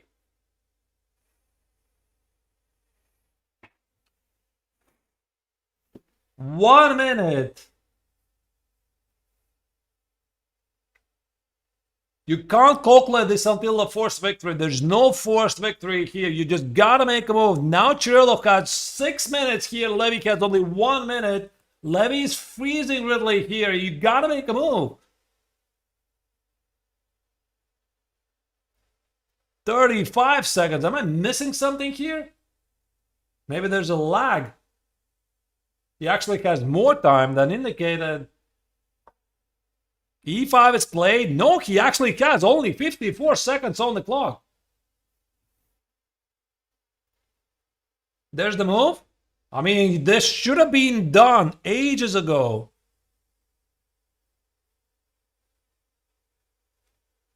Yeah, it's so hard to watch. You know, sometimes, I mean, actually, sometimes, all the times, you know, it's easier to picture yourself playing.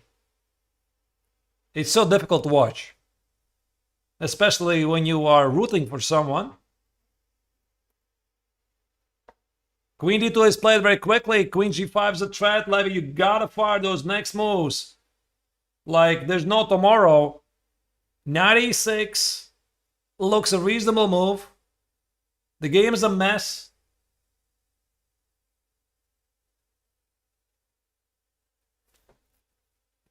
Queen g5 is a big threat. I think knight e6 tries to secure the king. Knight b trade x on b3 is always there, of course, but maybe knight b trade x on b3 and rook a5. So many things to calculate. Again, bishop g7, queen g5, check, and queen f6 is a big threat. Knight e6 is played. I like this move. And it marks as a mistake. Wow.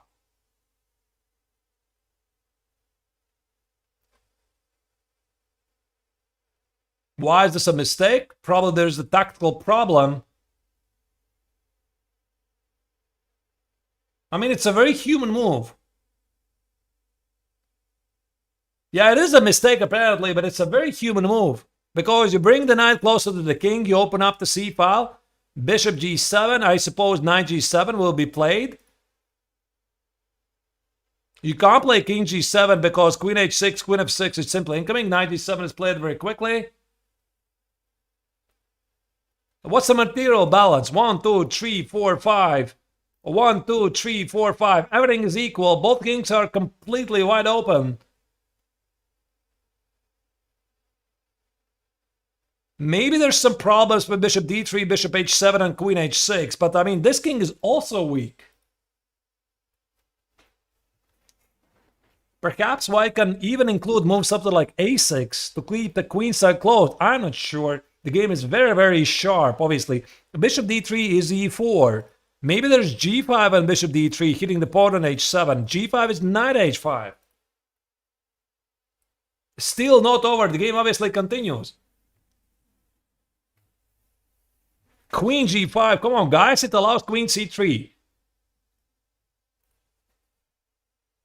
Queen h2 allows queen c3. Not human move. The game is very sharp, but I think Levy is quite unhappy that he went here, that he was unable to have a better time management. You gotta fight until then, though. This is part of the road. Gotta control your nerves. Kirillov also could play something like bishop d3. Looks pretty human.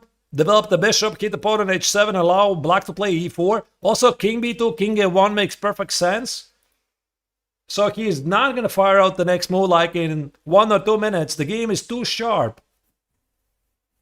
So he still might make mistakes.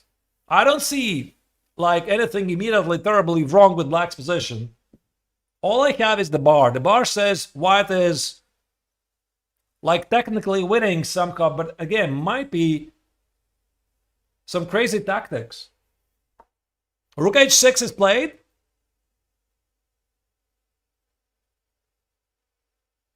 That's a nice move.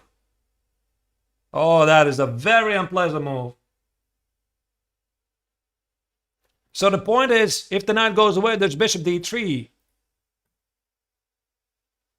If yeah, how do you defend actually against this? So knight goes away, there's bishop d3. You gotta play something like rook c8. Knight e7, bishop d3. Go here. Whoa, b takes on a5. Holy. What is that? What is this? So Levy sacrifices a piece. Rook f6 is a4. Wow.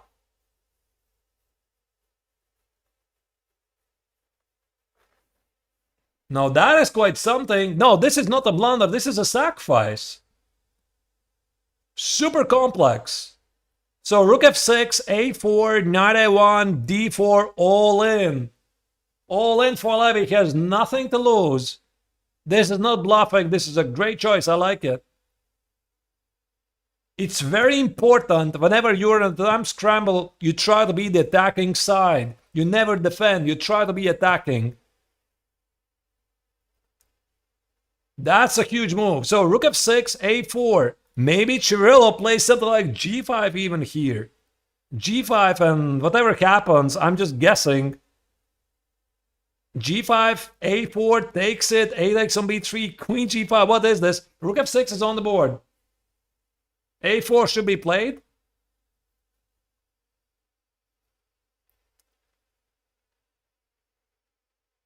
There you go. I'm not going to touch the video so that it doesn't start buffering. So part of me, there's something like 10-second delay.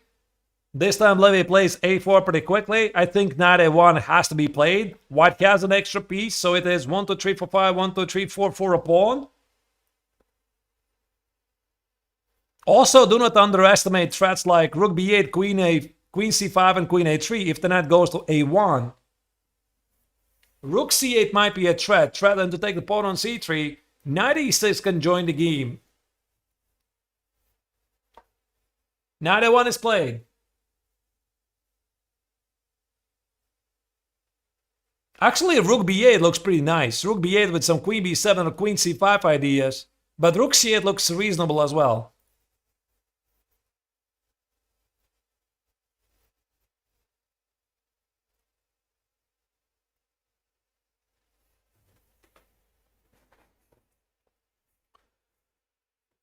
There is increment, guys. 30 seconds per every made move. d4 is also a move here. d4, c4, and rook b8, and oh my goodness, what is this?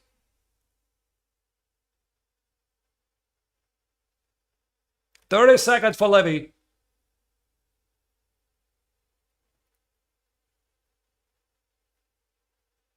You gotta make a move.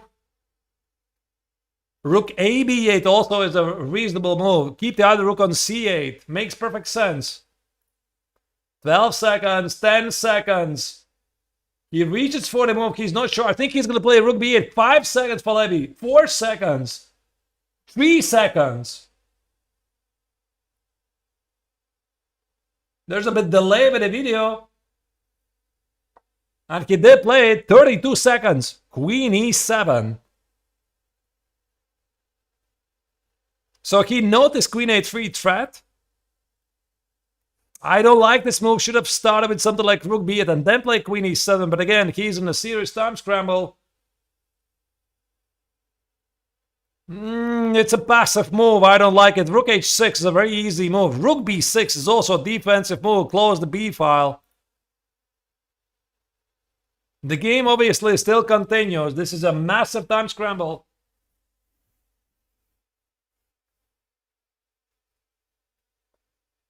At the moment, the rook at f6 is under attack.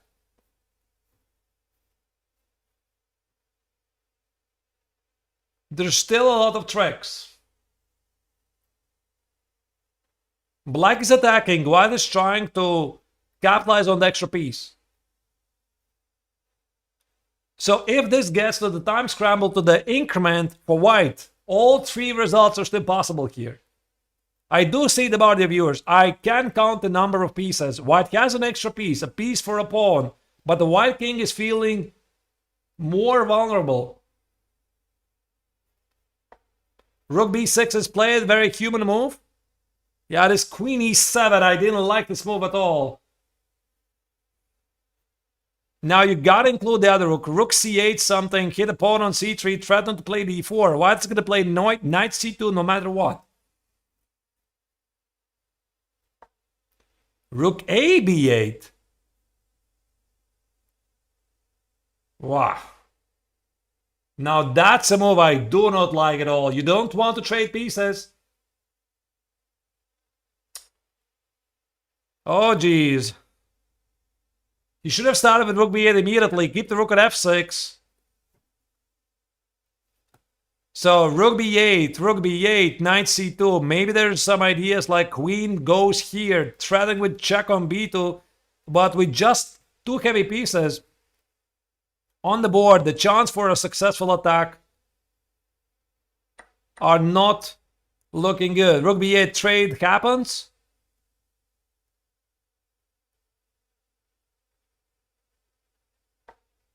Knight c2 is played.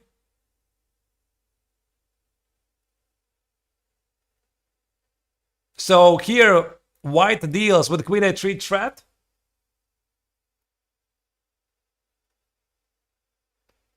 You gotta include a knight on g7, otherwise you're completely done here. I don't know, queen b7, knight e6, knight f4 something. Nothing really else to do. Without the knight on g7, there's nothing that black can do. You gotta play queen b7. Again, there's queen d5, queen b2, king d2. Most likely there's no mate already on the board, but you gotta do something.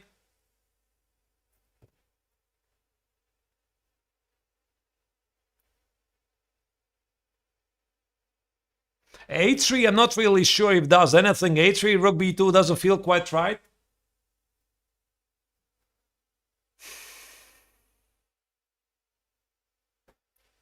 Three seconds, 2 seconds, queen b7 is played. There you go. Should have done it a bit faster.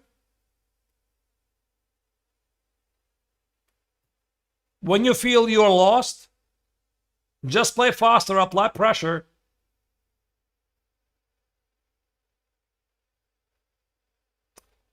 I mean, even here, if he hadn't played Queen E7, he had played Rook B8, Rook C8, would have been a different game. I see the bar, obviously, but 3 heavy pieces attacking the king felt slightly different. This Queen E7, this is such a bad move. He simply missed Rook B6, and now this trade is something that Levy did not want to do, but it is what it is. The game still continues, guys.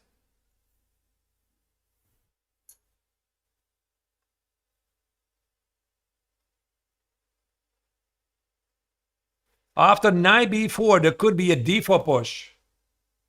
So here Chirillov needs to calculate carefully what happens after queen d5. Queen b2, king d2. Knight e6, for example, with rook d8. He does play something, and he did play. What did he play? Oh, there you go. Yeah, there's a couple of moves played. Queen d5, queen b2, king d2. This is what's happening over the board.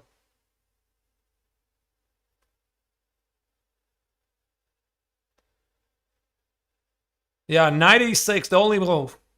Knight e6 is played, rook d8 is a big threat.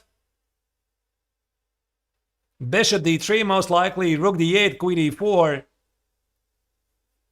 Yeah, it just feels, yeah, now this feels completely hopeless.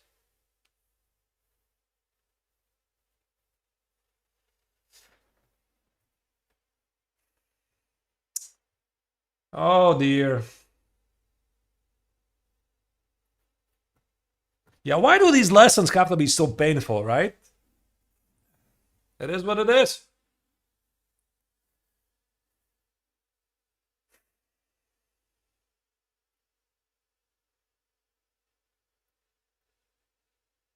So now, after knight a6, bishop d3, this is what happened. So rook d8 is queen e4. There's queen h7 threat. What are the tricks? I don't know, just play rook d8, nothing else. Rook d8, queen e4, pray for some knight c5, queen h7, king f8. There's nothing else to do. Knight f4 is just queen e5, no? Knight f4, queen e5, knight e3, rook d8, knight e4. This is what Levy wants. No, but I think queen e5 looks pretty easy.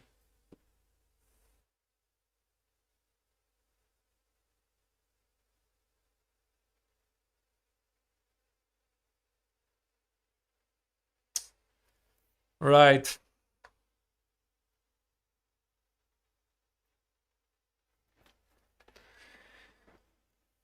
Well, that's tough. And by the way, James played a lot of very good moves in the time scramble. So he did pick out quite a good move. This rook h6, I mean, this was quite something, right? Rook h6, okay, rook f6 was pretty obvious after that. Rook b6, very precise move. Bishop takes on h7. Yeah, now he shows he's aware of the tactics. This could be the final move of the game. That's it. Yeah, now White is going for a counterattack. He sensed that after king h7, there's queen takes on f7. It is game over, unfortunately. King f8. Levy continues. The queen is under attack.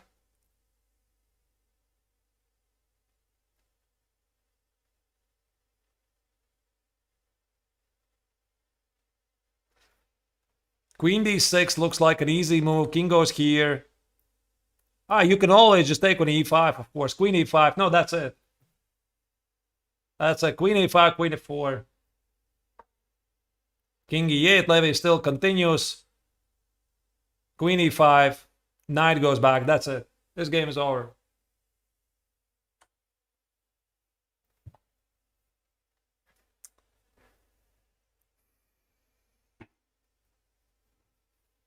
Of course, Levy is going to fight it out. Nobody has made points by resigning early.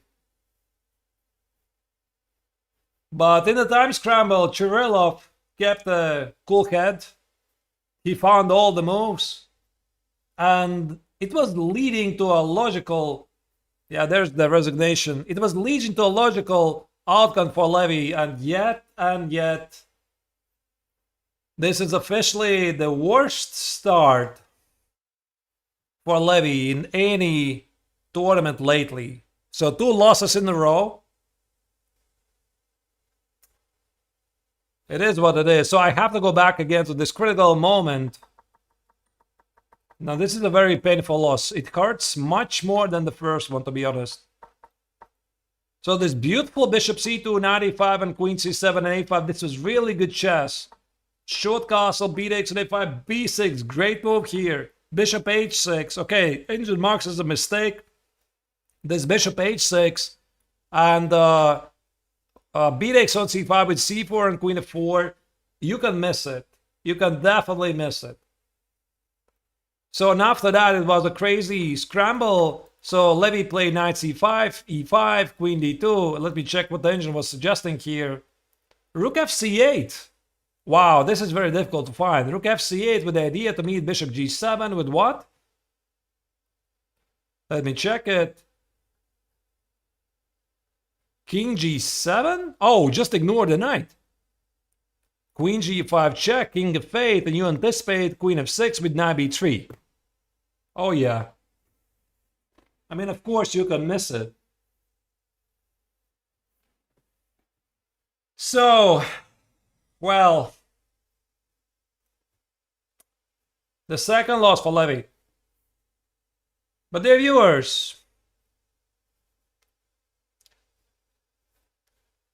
I do hope that Levy will find a way to recover from this. Yeah, he is definitely suffering. He is definitely suffering. I have to talk with him. Somehow try to find the right words. I don't know if there's any words that can that will be heard, but I'll try. But again, this is not the end of the world. It's just a bad start. So Levy lost the first round. He was doing slightly better after the opening. He made some bad choices after that. He was outplayed. And now he loses this game as well. So I think that this is also a good moment for Levy to find some mental strength to recover and try to limit the damage. I mean, what else? Because now the GM norm, unfortunately, after this terrible start, looks simply impossible. So he would simply have to win the last 7 games in a row. Looks very tough. So I think that right now all he needs is just to find his pace. Just to find his pace to get the game. And he needs to find a way to improve his time management, because it was clearly suffering in his game, and this keeps coming back, unfortunately. But again, keep faith. This is a tough moment for Levy. Levy's going to come back. He will be fighting. There's one more game today, and now it's very important for him to recover, because it is what it is right now. And I think that he would definitely appreciate all of your support. And we'll be back with round 3. So the round 3 of the New York GM Round Robin Invitational Tournament will be, let me tell you, in exactly 2 hours. So in 2 hours, Levy will be playing with white color against Mark Paragua, another Grandmaster. So it's important to find somehow way to calm down. That's it. I don't think there's going to be any extra prep. We have already prepped for all the rounds. Now it's very important to restore the mental balance, and let's just hope that Levy is going to find a way to fight back. I mean, he has to. If he wants to get the GM title, he has to. He has to find the strength. It's not easy. It's a very difficult path. So I would like to thank all of you for being so amazing. At some point we saw we got like 30,000 concurrent viewers on Levy's Twitch and YouTube channels. These are amazing 4 hours, a lot of action. Unfortunately, the final result is not what we wanted to see. I mean, what can I tell you? I'm disappointed. You are disappointed, and if somebody is very disappointed, it's Levy definitely himself. But life continues. Everything is still good. So there's going to be more games, more lessons, more trainings. So cheer up. Everything is good. And I'll be seeing you in 2 hours. I'll be doing the coverage for the next round as well, and the next round after that, etc. So we had some good time here. And we're still going to continue in 2 hours. So I'm saying goodbye to you, and we'll be seeing you in 2 hours. So take care, take some refreshments, and be back to support